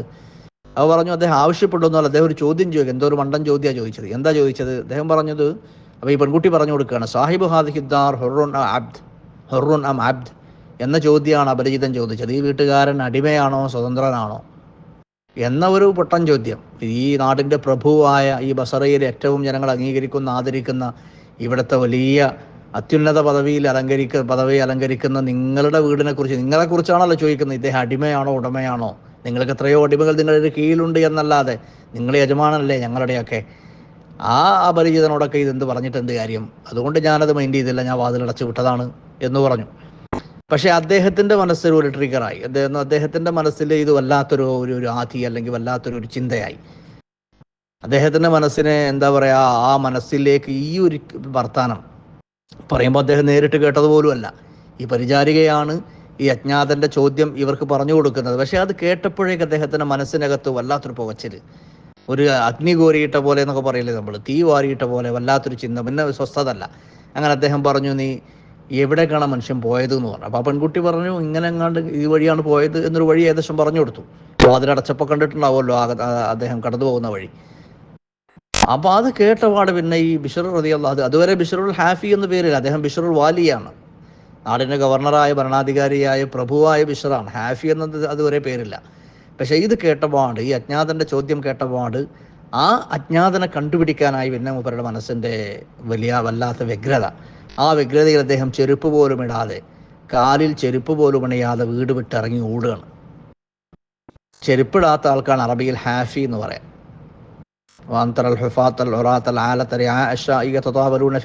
എന്നൊക്കെ ഹദീസിലുണ്ടല്ലോ. നഗ്നപാതൻ, ചെരുപ്പിടാത്ത ആൾ എന്നർത്ഥം. കാലിൽ ചെരുപ്പണിയാത്ത ആൾക്കാണ് ഹാഫിൽ അഖ്ദാം എന്ന് പറയാം. ഹാഫി എന്നോ ഹാഫിൽ അഖ്ദാം എന്നൊക്കെ പറയാം. അതിൻ്റെ ബഹുവചനമാണ് ഹുഫാത്ത്. അപ്പോൾ അദ്ദേഹം ചെരുപ്പിടാതെ വീട്ടിൽ നിന്ന് ഇറങ്ങി ഓടി ഈ ഭ്രാന്തനെ അല്ലെങ്കിൽ ഈ പറഞ്ഞ ആളെ അപരിചിതനെ അന്വേഷിച്ചുകൊണ്ട്. അന്നു മുതലാണ് അദ്ദേഹത്തിന് ബിഷർ അൽ ഹാഫി, ചെരുപ്പിടാതെ ഓടിയ ബിഷർ എന്ന അർത്ഥത്തിൽ ബിഷറുനിൽ ഹാഫി എന്ന പേര് കിട്ടിയത്. അങ്ങനെ അദ്ദേഹം മണിക്കൂറുകളോളം അലഞ്ഞ ശേഷം അങ്ങാടിയിലേതോ ഒരു മൂലയിൽ നിന്ന്, ചന്തയിലേതോ മൂലയിൽ നിന്നോ എവിടുന്നോ അദ്ദേഹത്തെ കിട്ടി, ഈ അപരിചിതനെ കിട്ടി. ചോദിച്ചു, നിങ്ങളാണോ ചോദിച്ചത്? നിങ്ങൾ എന്താണോ ചോദിച്ചതിനർത്ഥം? അദ്ദേഹം പറഞ്ഞു, ആ വീടിനകത്തുള്ള ബഹളവും ഒച്ചപ്പാടൊക്കെ കേട്ടപ്പോഴേ ഇതൊരു സ്വതന്ത്രനായൊരു മനുഷ്യൻ, നിങ്ങൾ ഹെറാണോ അബിദാണോ എന്ന് പറഞ്ഞാൽ ഇദ്ദേഹം ഉദ്ദേശിച്ചത് അള്ളാഹ്ക്ക് അബിദാണോ, അള്ളാഹിൻ്റെ അബിദാണോ നിങ്ങൾ, അതല്ല നിങ്ങൾ അങ്ങനെ ഒരാളോടും ഉപൂദിയത്തും ഇല്ലാതെ സ്വതന്ത്രനായി ജീവിക്കുന്ന ഒരാളോടും ഞാൻ വിധേയപ്പെട്ടവനല്ല എന്ന് പറഞ്ഞ് ജീവിക്കുന്ന ഒരു സ്വതന്ത്രവാദിയാണോ എന്നാ ചോദ്യം. അപ്പം ബിഷർ റളിയല്ലാഹു തആല ബിഷർ പറഞ്ഞു, ഇല്ല, ഞാൻ അടിമയാണ്, അള്ളാഹിൻ്റെ അടിമയാണ്. എന്നാൽ പിന്നെ ആ ഒരു ചിന്ത, അടിമയാണെങ്കിൽ നിങ്ങളുടെ ജീവിതം അങ്ങനെയല്ലല്ലോ, ഒരു ഉബൂദിയത്തിൻ്റെ ഒരു അബ്ദിയത്തിൻ്റെ ലക്ഷണമല്ലല്ലോ, ഒരു അടിമത്വത്തിൻ്റെ ലക്ഷണമല്ലല്ലോ നിങ്ങളുടെ ജീവിതത്തിൽ കണ്ടത്, നിങ്ങളുടെ വീട്ടിനകത്ത് കേട്ടത്. നിങ്ങളിതൊന്നും ആർക്കും വിധേയപ്പെടാത്ത, ഒരു തരം പിന്നെ ഒരു വിധത്തിലുള്ള യജമാനനും വിധേയപ്പെടാത്ത, അനുസരിക്കേണ്ടതില്ലാത്ത ഒരു സ്വതന്ത്രനെ പോലെയാണല്ലോ നിങ്ങളുടെ ജീവിതം, നിങ്ങളുടെ നിലപാട്. അതല്ലേ ഇപ്പോൾ ഇത് മനസ്സിലാകുന്നത്. അബദാണെങ്കിൽ ഇങ്ങനെയല്ലല്ലോ ജീവിക്കുക. അബദായ യജമാനൻ പറഞ്ഞത് കേൾക്കണം, യജമാനന് വഴിപ്പെട്ട് ജീവിക്കുന്നവനാ അബദ്. നിങ്ങളങ്ങനെ യജമാനനായ റബ്ബ് തആല, യജമാൻ ഉദ്ദേശിക്കുന്ന അള്ളാഹുവാണ്, ഉടയതമ്പുരാന് വഴിപ്പെട്ട് ജീവിക്കുന്ന ഒരു അബദിൻ്റെ സ്വഭാവമല്ലല്ലോ നിങ്ങളടുത്ത് കണ്ടത് എന്നിങ്ങനെ തുടങ്ങി കുറച്ച് വാക്കുകൾ ഈ അപരിചിതനായ, ഈ മുടി ചടകുത്തിയ, ഈ മുഷിഞ്ഞ വസ്ത്രധാരിയായ ഈ അപരിചിതൻ ഈ പ്രഭുവിനോട്, ബിഷർ എന്ന പ്രഭുവിനോട് പറഞ്ഞപ്പോഴേക്ക് അദ്ദേഹത്തിന് മനസ്സിലാകെ പിന്നെ പരിവർത്തനത്തിൻ്റെ കൊടുങ്കാറ്റാണ്. അത് അദ്ദേഹത്തെ ഇരുത്തി ചിന്തിപ്പിച്ചു, മനസ്സിൽ വലിയ മാറ്റമുണ്ടാക്കി. പെടുന്നനെ അദ്ദേഹം പിന്നെ ഈ ഭൗതിക സുഖാഡംബരങ്ങളിലൊക്കെ വിരക്തി തോന്നുകയാണ്, അതിനോടൊക്കെ വെറുപ്പ് തോന്നിയിട്ട് പിന്നെ ഈ ചെരുപ്പിടാതെ പിന്നെ ജീവിക്കുന്നു. പിന്നെ അദ്ദേഹം വിലായത്തിൻ്റെ ദർജകളിലേക്ക്, ഔന്നിത്യങ്ങളിലേക്ക് ഉയർന്നു കയറുകയാണ്. പിന്നെ അദ്ദേഹം റബ്ബാനിയായ ഒരു തവാസുൽ, അള്ളാഹുവുമായുള്ള റബ്ബാനിയായ ഒരു ബന്ധം, അള്ളാഹുവുമായുള്ള ആ ഒരു എന്താ പറയുക ദിവ്യാനുരാഗം, അള്ളാഹുവിൻ്റെ ആ വഴിയിലേക്കുള്ള പ്രവേശം അദ്ദേഹം ചെയ്തു. ആ വഴിയിലാണ് പിന്നെ അദ്ദേഹം മുന്നോട്ട് പോകുന്നത്. ഇതുപോലെ സമാനമായ സംഭവങ്ങളാണ് ഫുളൈൽ ബിൻ ഇയാദ്. അദ്ദേഹം വലിയ പിന്നെ കൊള്ളക്കാരനായിരുന്നു, കള്ളനായിരുന്നു. മാത്രമല്ല ഈ കള്ളത്തരങ്ങൾക്കും കൊള്ളത്തരങ്ങൾക്കുമൊക്കെ ഇടയിൽ അദ്ദേഹത്തിന് അതുമായി ബന്ധപ്പെട്ട ചില അസാൻമാർഗിക പ്രവണതകളൊക്കെ വേറെ ഉണ്ടായിരുന്നു. ചരിത്രത്തിൽ പറഞ്ഞ് നമുക്ക് കേൾക്കാൻ കഴിയും, കാണാൻ കഴിയും. ഒരിക്കലിങ്ങനെ ഫുദൈൽ റളിയല്ലാഹു അൻഹു, മുമ്പ് അദ്ദേഹം അങ്ങനെ വളരെ മോശപ്പെട്ട ജീവിതം നയിച്ചിരുന്ന ആളാ ഫുദൈൽ. തസ്കരവീരനായിരുന്നു. വഴിയിൽ യാത്രക്കാരുടെയും കച്ചവടക്കാരുടെയും ഒക്കെ മുതലുകൾ, അവരുടെ സ്വത്തുകൾ, അവരുടെ സമ്പാദ്യങ്ങളൊക്കെ കൊള്ളയടിക്കുകയും അതുകൊണ്ട് ആഡംബര ജീവിതം നയിക്കുകയൊക്കെ ചെയ്ത ആളാണ്. പിന്നെ അദ്ദേഹം തൗബ ചെയ്തു, അവർക്കൊക്കെ അവകാശങ്ങളൊക്കെ കൊടുത്തു, നല്ല മനുഷ്യനായി. അപ്പോൾ ഈ ഫുദൈൽ ഒരിക്കലും ഇങ്ങനെ വളരെ അസാൻമാർഗിക രീതിയിൽ ജീവിക്കുന്ന ഒരാൾ കൂടിയാണ് ആ കാലഘട്ടത്തിൽ. അപ്പോഴാണ് അദ്ദേഹം ഏതോ ഒരു വീട് ചാടിക്കടന്നിട്ട് ആ വീടിനകത്ത് ഒറ്റയ്ക്ക് താമസിച്ചിരുന്ന ഒരു പെൺകുടിയെ തൻ്റെ ശാരീരിക പിന്നെ എന്താ പറയുക ദാഹം തീർക്കാൻ, കാമദാഹം തീർക്കാൻ എന്ന വണ്ണം ആ പെണ്ണിനെ പ്രാപിക്കാൻ വേണ്ടി അദ്ദേഹം പോകാനൊക്കെ പൈശാചികമായൊരു ബോധം, അങ്ങനെയൊക്കെ ജീവിക്കുന്ന ആളുകൾ ഉണ്ടാവുമല്ലോ. അപ്പം അള്ളാഹുവുമായി ബന്ധമില്ലാതെ, റബ്ബുമായുള്ള ചിന്തയില്ലാതെ ജീവിക്കുന്ന ഒരു കാലഘട്ടമാണ്. അങ്ങനെ അദ്ദേഹം ആ വീടിൻ്റെ മതിൽ ചാടിക്കിടക്കാൻ വേണ്ടി പോകുമ്പോഴാണ് ഖുർആൻ്റെ ആയത്ത്, ആ വീട്ടിൽ നിന്നോ മറ്റോ ഒരു ഖുർആൻ്റെ ആയത്ത്, അലം യഅനിലില്ലദീന, ഖുർആനിക ആയത്ത്, ഖുർആൻ്റെ ഒരു ആയത്ത് ഓതുന്നത്, ശ്രവണമധുരമായ ഖുർആൻ്റെ പാരായണം കേൾക്കുകയാണ്. പാരായണം ചെയ്ത് ഓതി കേൾക്കുന്ന ആയത്താണെങ്കിലോ ഇതാണ്, അലം യഅനിലില്ലദീന ആമനൂ അൻ തഖ്ശഅ ഖുലൂബുഹും ലിദിക്രില്ലാഹ് ഇലാ ആഖിരിൽ ആയ. ആയത്തിൻ്റെ അർത്ഥം എന്താ? അലം യഅനി, സമയമായില്ലയോ, നേരമായിട്ടില്ലയോ, അലം യഅനിലില്ലദീന ആമനൂ അൻ തഖ്ശഅ ഖുലൂബുഹും ലിദിക്രില്ലാഹ്, അള്ളാഹുവിൻ്റെ സ്മരണക്ക്, അള്ളാഹുവിനെ സ്മരിക്കാനും റബ്ബിനെ ഓർക്കാനും അല്ലെങ്കിൽ ഓർമ്മ കാരണത്താലും ഹൃദയങ്ങൾ കിടിലം കൊള്ളാൻ, മനസ്സുകൾക്ക് ഭയം തോന്നാൻ, ഉൾഭയം ഉണ്ടാവാൻ ഇനിയും നേരമായിട്ടില്ലയോ? അള്ളാഹുവിൻ്റെ ആയാത്തുകൾ കേട്ടിട്ട് റബ്ബിൻ്റെ ഓർമ്മകളിൽ അള്ളാഹുവിനെ സ്മരിച്ചുകൊണ്ട് മനസ്സുകൾക്ക് ഉൾഭയം ഉണ്ടാവാനുള്ള നേരം ഇനിയുമായിട്ടില്ലയോ എന്ന ഒരായത്ത്, എത്രയോ നൂറ്റാണ്ടുകൾക്ക് മുമ്പ് അവതരിച്ച ആയത്താണ്. പക്ഷേ ആ ആയത്ത് അദ്ദേഹം ഓതി കേൾക്കുന്ന ഒരു സിറ്റുവേഷൻ ഇതാണ്, പശ്ചാത്തലം ഇതാണ്. ആ ആയത്ത് കേൾക്കുമ്പോഴേ അദ്ദേഹം അറിയാതെ അങ്ങ് മറുപടി പറയാം, ബലാ അൽ ആന ഖദ് ആന യാ റബ്ബ്, ബലാ ഖദ് ആന യാ റബ്ബ്, അള്ളാഹുവേ സമയമായിട്ടുണ്ട്. നിൻ്റെ ആയാത്തുകൾ കേട്ട് ഹൃദയങ്ങൾക്ക് ഉൾഭയവും ഉൾക്കിടിലവും ഉണ്ടാവാനുള്ള സമയമായിട്ടുണ്ട്, ഇതാണ് അതിൻ്റെ സമയമെന്ന് ഞാൻ തിരിച്ചറിയുന്നു എന്ന് പറഞ്ഞ ഫുദൈൽ ആ നിമിഷം പിന്നെ മാറുന്നത്. അപ്പോൾ അള്ളാഹു അദ്ദേഹത്തെ ഇജ്തിബാഹ് ചെയ്യുന്ന നിമിഷം അതാണ്. ഒരുപാട് ആത്മീയ പ്രഭാഷണങ്ങളോ സാരോപദേശ കഥകളോ വഅദിൻ്റെ മജ്ലിസുകളോ അല്ലെങ്കിൽ ഒരുപാട് ഗ്രന്ഥങ്ങളുടെ പാരായണമോ ഒന്നും ചെയ്തിട്ടില്ല. ഈ ഒരു ട്രിഗർ പെട്ടെന്ന് മനസ്സിൽ, ഈ ഒരു മാറ്റം അദ്ദേഹത്തിൻ്റെ മനസ്സിൽ വല്ലാത്തൊരു കൊടുങ്കാറ്റുണ്ടാക്കുകയാണ്. പെടുന്നതിന് പിന്നെ അദ്ദേഹത്തിൻ്റെ ജീവിതത്തിൽ ഒരു വലിയൊരു വഴിത്തിരിവാവുകയാണ്. അദ്ദേഹം ആ തസ്കരവീരനായി ജീവിച്ച, കള്ളനും കൊള്ളക്കാരനും ദുർവൃത്തനുമായി ജീവിച്ച ഫുദൈൽ പെടുന്നതിന് നന്നാവുകയാണെന്ന് മാത്രമല്ല, പിന്നെ അദ്ദേഹം ഔലിയാക്കളിലാണ് പിന്നെ അദ്ദേഹത്തിൻ്റെ സ്ഥാനം. ഫുദൈൽ ബിൻ അയ്യാദ് എന്ന ഔലിയാക്കളുടെ നേതാവാണ്. അതുപോലെ ഇബ്രാഹിം ഇബ്നു അദ്ഹം കൊട്ടാര സമാനമായ കൊട്ടാരത്തിൽ തന്നെ ജീവിച്ച അത്യാഡംബരപൂർണ്ണമായ ജീവിതം നയിച്ച മഹാൻ ഒരു വലിയായി തീർന്നു. അതുപോലെ മാലിക് ഇബ്നു ദീനാർ, അദ്ദേഹം കുടിയനായിരുന്നു, മതോന്മത്തനായി ജീവിച്ചിരുന്ന ഒരു പട്ടാളക്കാരനോ പോലീസുകാരനോ ഒക്കെ ആയിരുന്നു. അബ്ദുല്ലാഹിബിൻ അൽ മുബാറക്, അദ്ദേഹവും ഇങ്ങനെയൊക്കെ തന്നെ, ഏതാണ്ട് ഇങ്ങനെയൊക്കെ തന്നെ ജീവിച്ച, അത്യാഡംബരങ്ങളിൽ ജീവിച്ച, സുഖഭോഗങ്ങളിൽ ഉല്ലസിച്ച, മതോന്മത്തനായി ജീവിച്ച വ്യക്തിയായിരുന്നു. ഇവരൊക്കെ ഏതാണ്ടൊക്കെ ഇങ്ങനെ കോമൺ ആയിട്ടുള്ള ഒരുപാട് ഇങ്ങനെയുള്ള ഒരു പശ്ചാത്തലങ്ങളിൽ ജീവിച്ച ആളുകളാണ്. ഇവരൊക്കെ പെടുന്നനെ ഈ ഒരു അള്ളാഹുവിൽ നിന്നുള്ള നഫഹാത്ത് കിട്ടിയിട്ട് പെടുന്നനെ മാറ്റങ്ങൾ സംഭവിച്ച മഹാന്മാരാണ്.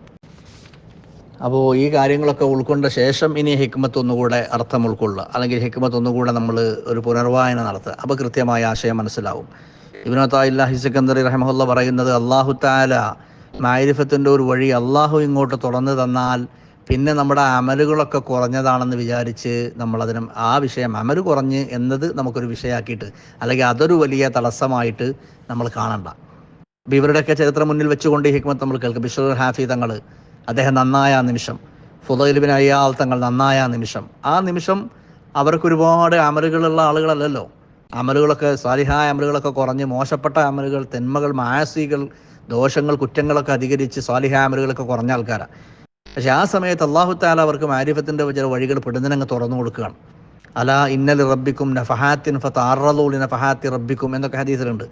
അല്ലാഹു തആലാൻ്റെ ഭാഗത്ത് നിന്ന് അവൻ്റെ റഹ്മത്തിൻ്റെ, അവൻ്റെ മാരിഫത്തിൻ്റെ ചില നഫഹാത്ത്, ചില സമയത്ത് ചില എന്താ പറയുക, ചില ഫ്ലാഷ് മിന്നും. ആ ഫ്ലാഷ് കിട്ടിക്കഴിഞ്ഞാൽ നമ്മൾ രക്ഷപ്പെടും.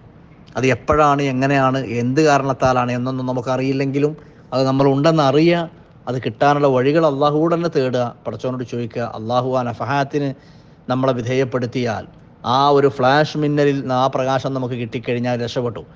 നിമിഷങ്ങൾക്കായിരിക്കും മാറ്റങ്ങൾ ഉണ്ടാവുക. അള്ളാഹു മാരിഫത്തിൻ്റെ വഴികൾ തുറന്ന് ഹിജാബുകളൊക്കെ മാറ്റി, നമുക്കും അള്ളാഹുവിനും ഇടയിൽ എത്രയോ ഹിജാബുകളാണ് ഇപ്പോൾ കിടക്കുന്നത്, ഒരുപാട് മറകളാണ്. ഈ മറകൾ പെടുന്നതിന് ഒറ്റയടിക്കങ്ങ് കരിഞ്ഞു കളയാം, എല്ലാ കർട്ടനും കരിഞ്ഞു കളയാം, എല്ലാ മറകളും മാറുകയാണ്. അപ്പോൾ അള്ളാഹു തആല നമുക്ക് നേരിട്ട് അള്ളാഹുവിൻ്റെ ആ ഒരു മാരിഫത്തിൻ്റെ വഴി നമുക്ക് എളുപ്പമാക്കി തന്നെ കശ്ഫ് ചെയ്യാം. അള്ളാഹു ചില ആളുകൾക്കൊക്കെ കശ്ഫ് ചെയ്ത് കൊടുക്കുമല്ലോ. കശ്ഫ് എന്ന് പറഞ്ഞാൽ ഇങ്ങനെ മറ നീക്കലാണ്. ഫകശഫ്നാ അൻക ഗിതാഅക ഫബസറുക അൽയൗമ ഹദീദ്. ഈ കശ്ഫാണ്. ഈ ആയത്തിൽ പറഞ്ഞത് മരണാനന്തര ജീവിതത്തിൽ മനുഷ്യനോട് അല്ലാഹു തആല പറയുന്നൊരു കാര്യമാണ്. ഞാൻ ആ കശ്ഫ് എന്ന പദം പ്രയോഗിച്ചതാണ്. ഹിജാബിന് കശ്ഫ് ചെയ്യുക. ഹിജാബിന് കശ്ഫ് ചെയ്യുന്നതോടുകൂടിയാണ് മഹാന്മാർ പിന്നെ അള്ളാഹുവിനെ നേരിട്ട് കാണുക എന്ന് പറഞ്ഞ ഉദ്ദേശം അള്ളാഹുവിൻ്റെ ആയാത്തുകളും റബ്ബുമായുള്ള മാരിഫത്ത് അത് ഇന്ന രീതിയിലെന്ന് ഇപ്പോൾ നമുക്ക് പറഞ്ഞുകൂടാ, നമുക്കതറിയില്ല. അത് അനുഭവവേദ്യമാകുമ്പോഴേ അറിയൂ. അപ്പോഴാണ് അവർ ആ വഹദത്തു ശുഹൂദിൻ്റെയൊക്കെ മർത്തബകളിൽ എത്തിച്ചേരുക. അള്ളാഹുവിൽ അവർ വിലയം പ്രാപിക്കുന്ന മാരിഫത്തിൻ്റെ വഴികളിലേക്ക് അവരെത്തുക. അത് വെറും ഒരു വാചാട്ടോപ്പമല്ല, അധര വ്യായാമമല്ല, വാചക കസർത്തല്ല. അത് ശരിക്കും അങ്ങനെ അനുഭവിക്കുമ്പോഴാണ് അവർക്ക് ആ ഒരു മാധുര്യം ഉൾക്കൊള്ളാൻ കഴിയുക. അപ്പോൾ അല്ലാഹു തആല മാരിഫത്തിൻ്റെ വഴികളെ എളുപ്പമാക്കി കഴിഞ്ഞാൽ പിന്നെ അമൽ കുറവാണ്, അതുവരെ അമൽ കുറവാണ് എന്ന വിഷയം നീ പരിഗണിക്കേണ്ട എന്ന് പറഞ്ഞാൽ, പിന്നെ ഇത് ചില ആളുകൾ തെറ്റിദ്ധരിക്കും, അള്ളാഹു മാരിഫത്തിൻ്റെ വഴി തുറന്നു തന്നാൽ പിന്നെ അമലൊന്നും വേണ്ട. അതല്ല ഒരിക്കലും മഹാനായ ശൈഖ് അവർകൾ പറഞ്ഞു. അങ്ങനെ ഒരുപാട് ആളുകളെ, ചില കള്ളനാണയങ്ങൾ നമ്മുടെ സമൂഹത്തിൽ പലപ്പോഴും കാണാറുണ്ട്. അവരൊക്കെ ആരിഫീങ്ങളാണെന്ന് പറഞ്ഞാൽ പിന്നെ നിസ്കാരം വേണ്ട, നോമ്പ് വേണ്ട, അങ്ങനെ ജീവിച്ചാൽ മതി എന്ന് തെറ്റിദ്ധാരണ. അതല്ല ഇവിടെ പറയുന്നത്. അർത്ഥം അല്ലാഹു തആല മാരിഫത്തിൻ്റെ വഴി തുറന്നു തന്നാൽ അതുവരെ അമലുകളൊക്കെ കുറവായിരുന്നു എന്നത് പിന്നെ നമ്മളൊരു മൈനസായി, അല്ലെങ്കിൽ ഒരു വിഘ്നമായി, തടസ്സമായി നമ്മൾ കാണണ്ട.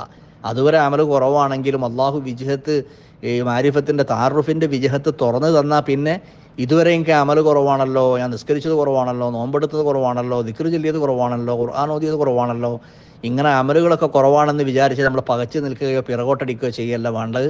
അള്ളാഹു ആ വാതിൽ തുറന്നാൽ ഉടനടി അതിൽ കയറുക, പ്രവേശിക്കുക, മുന്നോട്ട് പോകുക, പിന്നെ അമലുകളൊക്കെ ചെയ്യുക. അമലുകൾ അതുവരെ ചെയ്തില്ലെന്ന് വിചാരിച്ച് ഇനി ചെയ്യണ്ട എന്നല്ല. ഫലാ തുബാലിമാഹ, പിന്നെ നീ പരിഗണിക്കേണ്ട, മൈൻഡ് ചെയ്യേണ്ട, അൻകല്ല അമലുക, നിൻ്റെ അമലുകൾ കുറവാണെന്ന കാര്യം. കാരണം എന്താ? അള്ളാഹു താല നിനക്ക് തുറന്നിട്ട് തന്നത് അത് അള്ളാഹു ഇങ്ങോട്ട് നമുക്ക് മാരിഫത്ത് തരാൻ വേണ്ടി വിചാരിച്ചത് കൊണ്ടാണല്ലോ. ഫൈന്നഹു മാ ഫതഹഹ ലക ഇല്ലാ വഹുവ യുരീദു അൻ യതഅറഫ അലൈക്. അള്ളാഹു നിനക്ക് മാരിഫത്ത് തരാൻ വേണ്ടി ഉദ്ദേശിച്ചത് കൊണ്ട് അള്ളാഹു നിന്റെ മേൽ താറുഫ് ആവുക എന്നാണ്, അള്ളാഹ് നമ്മളെ പരിചയപ്പെടുക എന്നല്ല. ഡിക്ഷണറി നോക്കി നിഘണ്ടു നോക്കി അർത്ഥം വെച്ചാൽ ചിലപ്പം പാളിപ്പോവും. അള്ളാഹു നമ്മളെ പരിചയപ്പെടാൻ വേണ്ടി ഉദ്ദേശിച്ചതല്ല. അള്ളാഹ്ക്ക് നമ്മൾ പരിചയപ്പെടേണ്ട ആവശ്യമില്ല. അള്ളാഹ്ക്ക് നമ്മളുണ്ടാക്കിയ പഠിച്ചവന് എല്ലാം അറിയുന്ന അള്ളാഹുവിനെ നമ്മളെ പരിചയപ്പെടുക എന്നുള്ളതല്ല. അള്ളാഹു അതിൻ്റെ മാരിഫത്തിൻ്റെ വഴികളെ നമുക്ക് എളുപ്പമാക്കി തരിക, തുറന്നു തരിക. അത് അള്ളാഹു അങ്ങനെ ഉദ്ദേശിച്ച ശേഷമല്ലാതെ, അങ്ങനെ ഉദ്ദേശിച്ചത് കൊണ്ടാണല്ലോ നമുക്ക് തുറന്നു തന്നത്.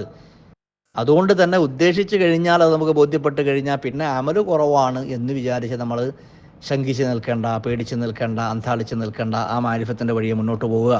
ഇതൊന്നും ഒരു പക്ഷേ നമുക്ക് മനസ്സിലാവില്ല പെട്ടെന്ന് എന്തായി പറയുന്നത്. കാരണം ഞാനും നിങ്ങളും മാരിഫത്തിൻ്റെ വഴി ഉദ്ദേശിച്ചുകൊണ്ടല്ല കിതാബുൽ ഹിക്കം തുറക്കുന്നത്. നമ്മളിങ്ങനെ ഒരു കിതാബ് അറിയാം, അതിൻ്റെ എന്താണ് ഷേഖ് അവർകൾ പറയുന്നത് എന്ന് അറിയാനുള്ളൊരു കൗതുകമാണ് പലപ്പോഴും പലർക്കും കിതാബുൽ ഹിക്കം പഠിക്കാനോ മനസ്സിലാക്കാനുള്ളൊക്കെ അതിൻ്റെ ഒരു ഡ്രൈവ്, അതിൻ്റെ പിന്നിലുള്ള പ്രചോദനം. എന്നാൽ കിതാബുൽ ഹിക്കം മഹാനവറുകൾ ഉണ്ടാക്കിയത് അള്ളാഹുവിലേക്കുള്ള സുലൂക്ക് ഉദ്ദേശിച്ച്, റബ്ബിലേക്കുള്ള യാത്ര ഉദ്ദേശിക്കുന്ന സാലിക്കീങ്ങൾക്ക്, അള്ളാഹുവിലേക്കുള്ള യാത്ര ഉദ്ദേശിക്കുന്ന വലിയ വലിയ എന്താ പറയുക തരീഖത്തുകളുടെയും അതുപോലെ ഹഖീഖത്തിൻ്റെയും ഒക്കെ വഴി അന്വേഷിച്ച് പോകുന്ന സാലിക്കീങ്ങൾക്കും മുരീദന്മാർക്കുമുള്ള ഒരു കൈപ്പുസ്തകമാണ്. അപ്പോൾ അവരോട് പറയണം അള്ളാഹു തആല അങ്ങനെയൊക്കെ പണിയെടുക്കുന്ന ആളുകൾക്ക് എനിക്കും നിങ്ങൾക്കൊന്നും പെടുന്ന മാരിഫത്ത് വർഷം തുറന്നു തരണമെന്നില്ല. തുറന്നു തന്നാലോ നമുക്കത് അനുഭവപ്പെട്ടാലോ അത് ഭാഗ്യം. എന്ന് പറഞ്ഞാൽ അമൽ അവിടെ നിർത്തി വെക്കണം എന്നല്ല. അതുവരെ നമുക്ക് അമലുകൾ കുറവാണെങ്കിൽ പോലും ഒരു പക്ഷെ അങ്ങനെയൊക്കെ ഉണ്ടായേക്കാം. ഇപ്പം ഈ പറയുന്ന അല്ലെങ്കിൽ നമ്മൾ കേൾക്കുന്ന ആളുകളിൽ ആരെങ്കിലുമൊക്കെ അള്ളാഹു തആല അങ്ങനത്തെ ഒരു വഴി എളുപ്പമാക്കി കൂടായികയില്ലല്ലോ. അപ്പോൾ നമ്മൾ ഒരുപാട് അമലുകൾ ചെയ്യാത്തവരാണെന്ന് വിചാരിച്ചോ, അല്ലെങ്കിൽ നമ്മൾ മോശക്കാരാണെന്ന് വിചാരിച്ചോ, നമ്മൾക്ക് ഒരുപാട് വീഴ്ചകൾ നമ്മുടെ ഭാഗത്ത് ഉള്ളവരാണ് എന്ന് വിചാരിച്ചോ, നമ്മൾക്കൊരിക്കലും അള്ളാഹു തആല ഇതുപോലെയുള്ള ദിവ്യാനുഗ്രഹങ്ങൾ തരൂല എന്നൊന്നും അർത്ഥമല്ല. അമലുകൾ കുറഞ്ഞവരാണെങ്കിൽ പോലും അള്ളാഹു നമ്മെ തിരഞ്ഞെടുത്താലോ ഇജ്തിബാഇന് ഖിയാമത്ത് നാൾ വരെ ചാൻസ് ഇല്ലേ? അത് ഇബ്രാഹിം അദ്ഹബലും ഫുദൈൽ ഇബ്നു ഇയാദിലും ബിശ്റുൽ ഹാഫി തങ്ങളിലും അതുപോലെ മാലിക് ബിൻ ദീനാറിലും അബ്ദുല്ലാഹി ഇബ്നു മുബാറക്കിലും അവസാനിച്ചിട്ടില്ലല്ലോ. ഖിയാമത്ത് നാൾ വരെയുള്ള മുഅ്മിനീങ്ങളിലൊക്കെ അള്ളാഹു തആല അങ്ങനെ മുജ്തബൈങ്ങളെ ഉണ്ടാക്കാം. അള്ളാഹു ഇജ്തിബാ ചെയ്യുന്നവരുണ്ടായേക്കാം. അള്ളാഹു പറഞ്ഞത് അതാണ്. സൂറത്തു ഷൂറ ആയത്ത് നമ്പർ 13. അള്ളാഹു യജ്തബി ഇലൈഹി മൻ യശാ. യജ്തബി ഇലൈഹി എന്ന് പറഞ്ഞാൽ ഖദിജ്തബ എന്ന് പറഞ്ഞ് നിർത്തിവെക്കല്ലേ, യജ്തബി ഇലൈഹി മൻ യശാ. അള്ളാഹു ഉദ്ദേശിക്കുന്നവരെ ഇജ്തിബാ ചെയ്യും അവൻ. ഇസ്മിയായ ഒരു ജുംലയാണ്. അള്ളാഹു എന്ന മുബ്തദ, യജ്തബി എന്ന ഫിഅലും ഫായിലും ഉൾക്കൊണ്ട ജുംല അതിൻ്റെ ഖബർ. അപ്പോൾ അത് ഇസ്തിംറാറും തജദ്ദുദും ഒക്കെ ഇരുണ്ട് ഫിഅലൊക്കെ വരുമ്പോൾ. അപ്പോൾ അത് നിരന്തരമായി ഇന്നല്ലാഹു മലായികതഹു യുസല്ലൂന അലൻ നബി എന്നുള്ള ആയത്തിൻ്റെ അവിടെ നമ്മൾ പറയുന്നുണ്ടല്ലോ, ഇസ്തിംറാറും തജദ്ദുദും നിരന്തരം നടക്കുന്നു എന്നുള്ളതാണ് ആ ഒരു സീഗാൻ. അതുപോലെ ആ ഒരു സമാനമായ സീഗയിലാണ് ഞാൻ അറബിക് ഗ്രാമറിൻ്റെ വശം കൂടി ഇതിൽ പറയുന്നതിൻ്റെ അർത്ഥം ഗരീമ, അതിനർത്ഥം ഗഹനത ഉൾക്കൊള്ളാനാണ്. അപ്പോൾ നിരന്തരം നടക്കുന്ന ഇജ്തിബാഗ്, അള്ളാഹു ഉദ്ദേശിക്കുന്നവർ ഇജ്തിബാഗ് ചെയ്തുകൊണ്ടേയിരിക്കും, ചെയ്തുകൊണ്ടിരിക്കും ചെയ്യും. അങ്ങനെ അള്ളാഹു ഇജ്തിബാഗ് ചെയ്യാനുള്ള ഒരു സാധ്യത ഉണ്ടെന്നാൽ അതിനെ നിരാകരിക്കേണ്ട നമ്മൾ. ഇനിയിപ്പോൾ നമുക്കങ്ങനെയല്ല നോക്കുക, ഉണ്ടാവട്ടെ, കിട്ടട്ടെ, നമ്മൾ ആഗ്രഹിക്കുക, അഭിലഷിക്കുക, പ്രാർത്ഥിക്കുക. അങ്ങനെയുള്ള ആളുകൾ ദുനിയാവിൽ ഉണ്ട് എന്ന് തന്നെ മനസ്സിലാക്കുക. ചില ആളുകൾ അതിനൊക്കെ നിരാകരിക്കുക, നിഷേധിക്കുകയാണല്ലോ. അതിനൊക്കെ നിഷേധിക്കുക. അങ്ങനെയൊന്നുമില്ല. അത് ഓതി പഠിച്ചവർക്കും അങ്ങനെ ആ വഴികളിലൂടെ പോയവർക്കും മാത്രമേ അങ്ങനെ ആവണമെന്നില്ല. ഒരുപാട് അത്യധ്വാനം ചെയ്യാതെ, ഒരുപാട് ഗ്രന്ഥങ്ങൾ വായിക്കാതെ, ഒരുപാട് മശായിഖുമാരുടെ അടുത്ത് പോയിരിക്കാതെ, ഒരുപാട് പ്രഭാഷണങ്ങളും സാരോപദേശ കഥകളും കേൾക്കൊന്നും ചെയ്യാതെ പെടുന്നനെ ഇജ്തിബാഇൻ്റെ വഴികളിലൂടെ അള്ളാഹുവിൻ്റെ വഴി പോകുന്നവരും ഉണ്ടായേക്കാം. അതാണ് ശൈഖ് അവർകൾ പറയുന്ന ഹിക്മത്തിൻ്റെ ഉള്ളടക്കം. അദ്ദേഹം ആ കാര്യം സ്ഥാപിക്കാൻ വേണ്ടിയാണ് പറഞ്ഞത്. അലം താലം, നിനക്കറിയില്ലേ, നീ മനസ്സിലാക്കിയിട്ടില്ലേ? എന്ന് പറഞ്ഞാൽ മനസ്സിലാക്കേണ്ടതുണ്ട് എന്നർത്ഥം. ഇസ്തിഫാം, നീ അറിഞ്ഞിട്ടില്ലേ എന്ന് ചോദിച്ചാൽ നീ അറിയേണ്ടതുണ്ട്. ഇനിയും നീ മനസ്സിലാക്കിയിട്ടില്ലേ? മനസ്സിലാക്കേണ്ട കാര്യമാണ്. എന്ത്? അന്ന താറുഫ ഹുവ മൂരിദുഹു അലൈക. അള്ളാഹു തആല മാരിഫത്തിൻ്റെ വഴി തുറന്നിട്ട് തരിക എന്നുള്ള താറുഫ് എന്ന് പറഞ്ഞാൽ ഫതഹു ബാബിൽ മാരിഫ എന്ന് വേണമെങ്കിൽ നമുക്ക് അർത്ഥമാക്കാം. അള്ളാഹു ഇങ്ങോട്ട് മാരിഫത്തിൻ്റെ ബാബ് നമുക്ക് തുറന്നിട്ട് തരിക എന്നുള്ളത് ഹുവ മൂരിദുഹു അലൈക, അത് അള്ളാഹു ഇങ്ങോട്ട് കൊണ്ടുവരുന്ന ഒരു നിയമത്താണ്. മൂരിദുഹു, അള്ളാഹു അത് ഇങ്ങോട്ട് കൊണ്ടുവരികയാണ്. എന്നാൽ അമലുകൾ എന്ന് പറഞ്ഞാൽ നമുക്കിപ്പോൾ തോന്നിയത് നമ്മുടെ അമലുകൾ കുറഞ്ഞവനാണല്ലോ, എൻ്റെ അമൽ കുറവാണല്ലോ, പിന്നെ എങ്ങനെ എനിക്കൊക്കെ ഇതുപോലുള്ള ഇജ്തിബാഒക്കെ എനിക്ക് ഉണ്ടാവുക എന്നുള്ളതാണല്ലോ സംശയം. ആ സംശയത്തിന് മറുപടിയാണ് അദ്ദേഹം പറയുന്നത്. അമലുകൾ അവിടെ അള്ളാഹു മാരിഫത്തിൻ്റെ വഴി തുറന്നിട്ട് തരുന്നത് അവിടെ അത് രണ്ടും എവിടെ കിടക്കുന്നത്? അമലുകൾ എന്ന് പറഞ്ഞാൽ മനുഷ്യനെ അങ്ങോട്ട് അള്ളാഹുവിനെ സമർപ്പിക്കുന്നതാണ്. അതിലെന്തൊക്കെ കുറവുകളുണ്ട്? ഇപ്പോൾ ഞാനും നിങ്ങളൊക്കെ നിസ്കരിക്കുന്നു, നോമ്പെടുക്കുന്നു, ദിക്ർ ചെയ്യുന്നു, ദിക്ർ ചൊല്ലുന്നു, മറ്റു അമലുകൾ ചെയ്യുന്നു, നമ്മുടെ ഹജ്ജോ ഉംറയോ കർമ്മങ്ങളോ എന്തോ ആവട്ടെ, അതൊക്കെ ഇപ്പോൾ അത് അർഹിക്കുന്ന കമാ ഹക്കഹ ആണോ? അതർഹിക്കുന്ന വിധത്തിലാണോ? അല്ലല്ലോ. എന്തൊക്കെ കുറവുകൾ അതിലുണ്ട്. ഷർത്തുകളിലും ഫർളുകളിലും ഹുശവും ഹുദവും അതിൻ്റെ നിബന്ധനകളും ഒക്കെ അതിലൊന്ന്. പിന്നെ റിയാഹ്, മുറാത്ത്, സുമാത്ത്, ഇങ്ങനെയുള്ള എന്തൊക്കെയോ കുറവുകൾ അതിൻ്റെ എന്താ പറയുക, നമ്മുടെ അമലുകളുടെ ഇബാദത്തുകളുടെ ആത്മാവിനെ തന്നെ എടുത്തു കളയുന്ന, കൊന്നുകളയുന്ന, അമലുകളുടെ ചൈതന്യം നശിപ്പിക്കുന്ന എന്തൊക്കെയോ മോശങ്ങളും കുറവുകളും പോരായ്മകളും നമ്മുടെ അമലുകൾ ഇബാദത്തുകളിലൊക്കെ ഉണ്ടല്ലോ. ഇതൊക്കെ ഇപ്പോൾ നമ്മളെ അമൽ. നമുക്ക് എന്താ അഹങ്കരിക്കാനോ സമാധാനിക്കാനോ എന്താ ഉള്ളത്? നമ്മൾ ഒന്നാമത്തെ ഹിക്മത്തിൽ തന്നെ പറഞ്ഞു തുടങ്ങിയതാണ്. നമുക്ക് അള്ളാഹു താലാൻ്റെ റഹ്മത്താണ് ഏറ്റവും വലുത്, പടച്ചോൻ്റെ കാരുണ്യമാണ്. അമലുകളൊക്കെ നമ്മൾ ചെയ്യേണ്ടതാണ്. നമ്മൾ മുക്കല്ലഫീങ്ങളാണ്, മത്ലൂബാണ്. എന്നല്ലാതെ ഇതുകൊണ്ടാണ് രക്ഷപ്പെടുക എന്ന് നമ്മൾ ഒരിക്കലും വിചാരിക്കണ്ട. അതന്നെ ഇവിടെ പറയും. നമ്മുടെ അമലുകളൊക്കെ എന്ത്? നമ്മൾ അള്ളാഹുവിന് കൊടുക്കുന്ന, നമ്മുടെ ഭാഗത്ത് നിന്ന് അള്ളാഹുവിന് നമ്മൾ അങ്ങോട്ട് ഹിദായ് ചെയ്യുന്ന, സമർപ്പിക്കുന്നതാണ് അമലുകൾ. അതൊക്കെ എവിടെ കിടക്കണ്? അള്ളാഹു അവൻ്റെ മാരിഫത്ത് നമുക്ക് ഇങ്ങോട്ട് തരികയാണെങ്കിൽ അത് എത്ര വലിയ ഭാഗ്യമാണ്, അത് എത്ര ഉന്നതിയിലാണ്. അതിന് പിന്നെ ഒരു കുറവുമില്ലല്ലോ. പടച്ചോനായിട്ട് ഇങ്ങോട്ട് തരികയാണെങ്കിൽ അതിന് പിന്നെ ഒരു കുറവുമില്ലല്ലോ. അതിന് ഒരു ഭംഗമോ ഒരു കുറവോ അതിൽ പോരായ്മയോ വീഴ്ചയോ എന്തെങ്കിലും ഒരു ന്യൂനതയോ അതിലില്ലല്ലോ. അള്ളാഹു ഇങ്ങോട്ട് തരുന്നത് തനി എന്താ പറയുക, ഒറിജിനൽ സാധനമല്ലേ. അതല്ലേ മുതൽ. അള്ളാഹു നമുക്ക് ഇങ്ങോട്ട് തരുന്ന ഈ താറുഫ് അല്ലെങ്കിൽ മാരിഫത്തിൻ്റെ വഴി തുറക്കുക എന്നുള്ളത്, അത് നമുക്ക് കിട്ടുകയാണെങ്കിൽ നമ്മൾ അള്ളാഹുവിന് വേണ്ടി അങ്ങോട്ട് സമർപ്പിക്കുന്ന അമലുകൾ പിന്നെ എന്താ, ഒന്നുമല്ല. ഇപ്പോൾ വീണ്ടും ഞാൻ ആവർത്തിക്കുന്നത്, ശൈഖബറുകളുടെ പറച്ചിലിൻ്റെ ഹിക്മത്തിൻ്റെ ഉദ്ദേശം ഒരിക്കലും മാരിഫത്തിൻ്റെ വഴി പ്രവേശിക്കുന്ന ആൾ അമലൊക്കെ ഒഴിവാക്കണം, അമൽ കുറഞ്ഞ വിഷയമല്ല എന്നുള്ളതല്ല. അമൽ കുറഞ്ഞ അവസരത്തിലും അമൽ കുറഞ്ഞവർക്കും ഇബാദത്തുകളും അമലുകളും ഒക്കെ വളരെ കുറഞ്ഞ് മാത്രം ചെയ്തിട്ടുള്ള ആളുകൾക്കും ഒരു പക്ഷേ ഇജ്തിബാഇൻ്റെ വഴി അല്ല തുറന്നു കൊടുക്കാം. അവർക്ക് മാരിഫത്തിൻ്റെ വഴി അല്ല എളുപ്പമാക്കി കൊടുക്കാം. അത് കിട്ടിക്കഴിഞ്ഞാൽ പിന്നെ അവർ അള്ളാഹുവിലേക്ക് അടുക്കൽ എങ്ങനെ അമലും ഇബാദത്തും ദിക്റുകളും മറ്റുള്ളതൊക്കെ ചെയ്തിട്ട് തന്നെയാണ്. അതും ഭംഗം വരുത്തൂല. പറഞ്ഞതിൻ്റെ ഉദ്ദേശം എന്താണ്? അമലുകൾ കുറഞ്ഞവരാണ് എന്ന് വിചാരിച്ച് നിരാശപ്പെടേണ്ടതില്ല. അള്ളാഹു ഏത് സമയവും ഇജ്തിബാ ചെയ്യാൻ സാധ്യതയുണ്ട്. വായിനമാ തുഹ്ദിഹി ഇലൈഹി മിമ്മാ ഹുവ മുരിദുഹു അലൈക്. അപ്പോൾ ഈ ഹിക്മത്തിൻ്റെ ചുരുക്കം ഇതാണ്. ഒന്നുകൂടി ആവർത്തിച്ച് ഞാൻ ചുരുക്കുകയാണ്. ഈ ഹിക്മത്തിൻ്റെ ചുരുക്കം, അള്ളാഹുവിലേക്കുള്ള വഴി നമ്മൾ അധ്വാനിച്ചുണ്ടാക്കുന്നൊരു വഴിയോടൊപ്പം അതിനേക്കാൾ വളരെ എളുപ്പമുള്ള വഴിയാണ്, സൗഭാഗ്യപൂർണ്ണമായൊരു വഴിയാണ് അള്ളാഹു നമ്മളെ ഇങ്ങോട്ട് തിരഞ്ഞെടുക്കുക. അപ്പോൾ അതിനുള്ള വഴി എന്താ? അതിനുള്ള വഴി എന്ന് പറഞ്ഞാൽ മഹാന്മാർ പറഞ്ഞു തരുന്നത് അള്ളാഹുവോട് ചോദിക്കുക. അതുപോലെ റബ്ബിൻ്റെ മുമ്പിൽ, അതുകൂടി പറഞ്ഞ് ഞാൻ അവസാനിപ്പിക്കുകയാണ്. അള്ളാഹു നമ്മൾ ഇജ്തിബാ ചെയ്യാനുള്ള അതിൻ്റെ മുയസ്സിറാത്ത്, അത് എളുപ്പമായി കിട്ടാനുള്ള അതിൻ്റെ അസ്ബാബുകൾ മഹാന്മാർ പറയുന്നത്, നമ്മൾ റബ്ബിൻ്റെ മുമ്പിൽ ഒരിക്കലും ഒരു കിബിറുള്ളവരാവാതിരിക്കുക. അമലുകൾ കുറഞ്ഞാൽ പോലും നമ്മുടെ മനസ്സിൽ എപ്പോഴും ആ ഒരു ഇൻകിസാർ, തദല്ലുൽ വൽ ഇൻകിസാർ. മഹാനായ അഹമ്മദുൽ കബീർ റിഫായി തങ്ങളുടെ ഒരു വാക്കാണ് ഈ അവസരം വളരെ സംഗതവും വളരെ അവസരോചിതവുമായിട്ട് പറയാനുള്ളത്. മഹാനവകൾ പറയുന്നുണ്ട്, നദർതു ഇല തുറുഖിൽ മൂസിലത്തി ഇലല്ലാഹ് ഫറഅയ്തുഹാ മുസ്തഹിമ വനദർതു ഇല തരീഖി തദല്ലുൽ വൽ ഇൻകിസാർ ഫഇദാ ഹുവ ഫാരിഖുൻ ലസ്ദിഹാമ ഫീഹ്. അഹമ്മദുൽ റിഫായി തങ്ങൾ പറയാണ്, ഞാൻ അള്ളാഹുവിലേക്ക് എത്തിക്കുന്ന വഴികൾ നോക്കി, അള്ളാഹുവിലേക്ക് എത്തിക്കുന്ന പല വഴികളുണ്ട്, അതിൽ പല വഴികളും നോക്കിയപ്പോൾ അത് അള്ളാഹുവിലേക്ക് എത്തിക്കുന്ന അമലുകളുടെയും ഇബാദത്തുകളുടെയും ഒക്കെ വഴിയിൽ നല്ല ആളുണ്ട്, ഭയങ്കര തിരക്കാണ് എന്ന് പറഞ്ഞാൽ അവിടെ കണ്ടമാന ആൾക്കാർ ആ വഴിയിലാണ് അമലുകൾ ചെയ്ത് ദിക്റുകൾ ചൊല്ലി അള്ളാഹുവിനെ വാഴ്ത്തി പറഞ്ഞ് അമലുകളും ഇബാദത്തുകളും ഒക്കെ ചെയ്ത് റബ്ബിലേക്ക് എത്തുന്ന വഴികൾ നല്ല തിരക്കുണ്ട് അവിടെ എന്ന് പറഞ്ഞാൽ ഒരുപാട് ആളുകൾ ആ വഴിയെ പ്രവേശിക്കുന്നവരാണ്. അത് മോശമെന്നല്ല, അള്ളാഹുവിലേക്കുള്ള വഴി തന്നെയാണ്. എന്നാൽ ആളുകൾ വളരെ കുറഞ്ഞ, തരീഖും ഫാരിഖുൻ ലസ്ദിഹാമ ഫിഹി, ഒരു തിരക്കുമില്ലാതെ ഒഴിഞ്ഞു കിടക്കുന്നൊരു വഴി ഞാൻ കണ്ടത് എന്താണെന്ന് ചോദിച്ചാൽ തരീഖു തദല്ലുൽ വൽ ഇൻകിസാർ. അങ്ങനെ ഒരു വഴിയുള്ളത് തന്നെ നമ്മൾ അറിഞ്ഞിട്ടുണ്ടാവില്ല. അത് തിരക്കും. നമ്മളിപ്പോൾ ട്രാഫിക്കൊക്കെ ഉണ്ടാകുമ്പോൾ നമ്മൾ അറിയുമല്ലോ, അവിടെ നല്ല ഇതാണ്, നല്ല തിരക്കാണ്, അതുകൊണ്ട് നമ്മൾ ഏതെങ്കിലും ഷോർട്ട് കട്ടിലൂടെ വേറെ പോകും, വാഹനം എന്താ പറയുക ഉള്ളിലുള്ള വഴികളിലൂടെയൊക്കെ തിരക്കൊഴിഞ്ഞ്. മഹാനവകൾ പറയാം, തിരക്കൊഴിഞ്ഞ ആളുകൾ തിരക്ക് കൂടാത്തൊരു വഴിയാണ് തരീഖു തദല്ലുൽ വൽ ഇൻകിസാർ. ഈ തദല്ലുൽ എന്ന് പറഞ്ഞാൽ വഴിപ്പെടുക, കീഴ്പ്പെടുക, നിസ്സാരനാണെന്ന ബോധം ഉണ്ടാവുക. ഇൻകിസാർ എന്ന് പറഞ്ഞാൽ അതിനെ മുൻകസിറാവുക എന്ന് പറഞ്ഞാൽ പടച്ചോൻ്റെ മുമ്പിൽ ഒരിക്കലും നമുക്ക് ഒരു കിബറും ഒരു ഇസ്തിക്ബാറും ഒരു തക്കബ്ബറും ഇല്ലാതിരിക്കുക. ഞാൻ വളരെ മോശക്കാരനാണ് പടച്ചോനെ എന്ന് വെറുതെ പറയല്ല. മൈക്കിന് മുമ്പിൽ എത്തുമ്പോൾ ഞാൻ വളരെ മോശക്കാരൻ, അങ്ങനെ വിനയം അഭിനയിച്ച് പറയാം എന്നുള്ളതല്ല ഉദ്ദേശം. അള്ളാഹുവിൻ്റെ മുമ്പിൽ നമ്മളൊരു ഫീൽ എപ്പോഴും ഒരു തദല്ലുലിൻ്റെ ഇൻകിസാറിൻ്റെ ആവുക. നേരെ മറിച്ച് പലർക്കുമുള്ള ബോധം എന്താ, പലർക്കുമുള്ള ഒരു തെറ്റായ ഒരു ബോധം എന്താ, നമ്മൾ കുറച്ച് എന്തെങ്കിലുമൊക്കെ അമലുകളോ ഇബാത്തുകളോ ഒക്കെ ചെയ്യുമ്പോഴേക്ക് എൻ്റെ കാര്യങ്ങൾക്കൊക്കെ എൻ്റെ ഇബാത്തുകളും അമലൊക്കെ തന്നെ വളരെ ഉഷാറാണ്, ഞാൻ അങ്ങനെ ചെയ്യുന്ന ആളാണ്, ഇങ്ങനെ ചെയ്യുന്ന ആളാണ്. ചിലർക്ക് പെരുപ്പിച്ച് പറയും. ബാക്കിയുള്ളവരോട് തന്നെ പറയും, അല്ലെങ്കിൽ നമുക്ക് തന്നെ തോന്നും ഞാൻ അമലിൻ്റെ വിഭാഗത്തിലൊക്കെ വലിയ ഉഷാറാണ്, ഞാനിങ്ങനെ ഹജ്ജ് നിസ്കരിക്കുന്ന ആളാണ്, അല്ലെങ്കിൽ ഖുർആൻ ഓതുന്ന ആളാണ്, ഹജ്ജ് ഉംറ ഇത്രോട്ടം ഉംറ ചെയ്തിട്ടുണ്ട്, ഇങ്ങനെയൊക്കെ കൊടുക്കുന്ന ആളാണ്, ദാനധർമ്മങ്ങൾ ചെയ്യുന്ന ആളാണ്, നിസ്കാരത്തിന് ഞാൻ അത്ര ഉഷാറാണ് എന്നൊക്കെ പലരും ഇങ്ങനെ അവനവൻ്റെ ആത്മപ്രശംസ പറയുന്ന ആളുകളെ അവർ എപ്പോഴും നമ്മൾ കണ്ടുമുട്ടാറുണ്ട്. ഞാൻ ആരെയും ഉദ്ദേശിച്ചല്ല പറയുന്നത്, പക്ഷേ പലപ്പോഴും അങ്ങനെ ഒരിക്കലും നമ്മൾ അങ്ങനെ ആയിപ്പോകരുത്. നമ്മളെ ചിന്തയിൽ ഒരിക്കലും നമുക്കൊരു തക്കബുറും ഇസ്തിക്ബാറും, അത് അമലുകളിൽ ഇബാദത്തുകൾ ചെയ്യുന്നവരാണെന്ന അർത്ഥത്തിൽ പോലും, അപ്പം പണത്തിൻ്റെയും പെരുമയുടെയും ഭൗതിക എന്താ പറയുക നേട്ടങ്ങളുടെയും സ്വാധീനത്തിൻ്റെയും മറ്റുള്ളതിൻ്റെയും ഒന്നും പേരിലുള്ള അഹങ്കാരമല്ല ഞാൻ പറയുന്നത്, അത് നമ്മൾ ചർച്ചയ്ക്ക് എടുക്കുന്നില്ല. അമലുകളുടെയും ഇബാദത്തുകളുടെയും വിഷയത്തിലുള്ള അഹംഭാവം എന്ന് പറഞ്ഞാൽ ഒരാളുടെ മുമ്പിൽ ഇത് എന്തെങ്കിലും ഭയങ്കര വലുപ്പത്തരം പ്രാഞ്ചിയേട്ടനാവുക എന്ന് മാത്രമല്ല, നമുക്ക് മനസ്സിൽ തന്നെ തോന്നും, അതാണ് അഹംഭാവം. അഹംഭാവം എന്ന് ചില ആളുകൾ മനസ്സിലാക്കുന്നത് അഹങ്കാരം അഹംഭാവം എന്നൊക്കെ പറഞ്ഞാൽ അതിങ്ങനെ വലിയ വർത്താനം പറയുന്നവരിതാണ് അഹങ്കാരം. അങ്ങനെ തെറ്റിദ്ധാരണ ഉണ്ട് പലപ്പോഴും. പലർക്കുള്ള തെറ്റിദ്ധാരണ അഹങ്കാരം അഹംഭാവം എന്ന വലിയ വർത്താനം പറയലാണ്. അതല്ല, പറയണമെന്നില്ല, അവരെ മനസ്സിൽ തോന്നുന്നു. അപ്പോൾ നമ്മൾ അഹങ്കാരം ഉണ്ടോ അഹംഭാവം ഉണ്ടോ എന്നുള്ളത് മനുഷ്യന്മാരല്ല പറയേണ്ടത്, നമ്മളാണ്. നമുക്ക് നേരെ തന്നെയാണ് ദർപ്പണം തിരിച്ചു പിടിക്കേണ്ടത്, കണ്ണാടി തിരിച്ചു പിടിക്കേണ്ടത് നമ്മുടെ മനസ്സിന് നേരെ. അങ്ങോട്ട് നമുക്ക് തോന്നുന്നു എനിക്ക് അഹങ്കാരം ഉണ്ടോ, ഞാൻ അഹങ്കാരിയാണോ. റബ്ബിൻ്റെ മുമ്പിലുള്ള അഹങ്കാരം, പടച്ചോ മനുഷ്യന്മാരുടെ മുമ്പിലുള്ളതല്ല നോക്കേണ്ടത്.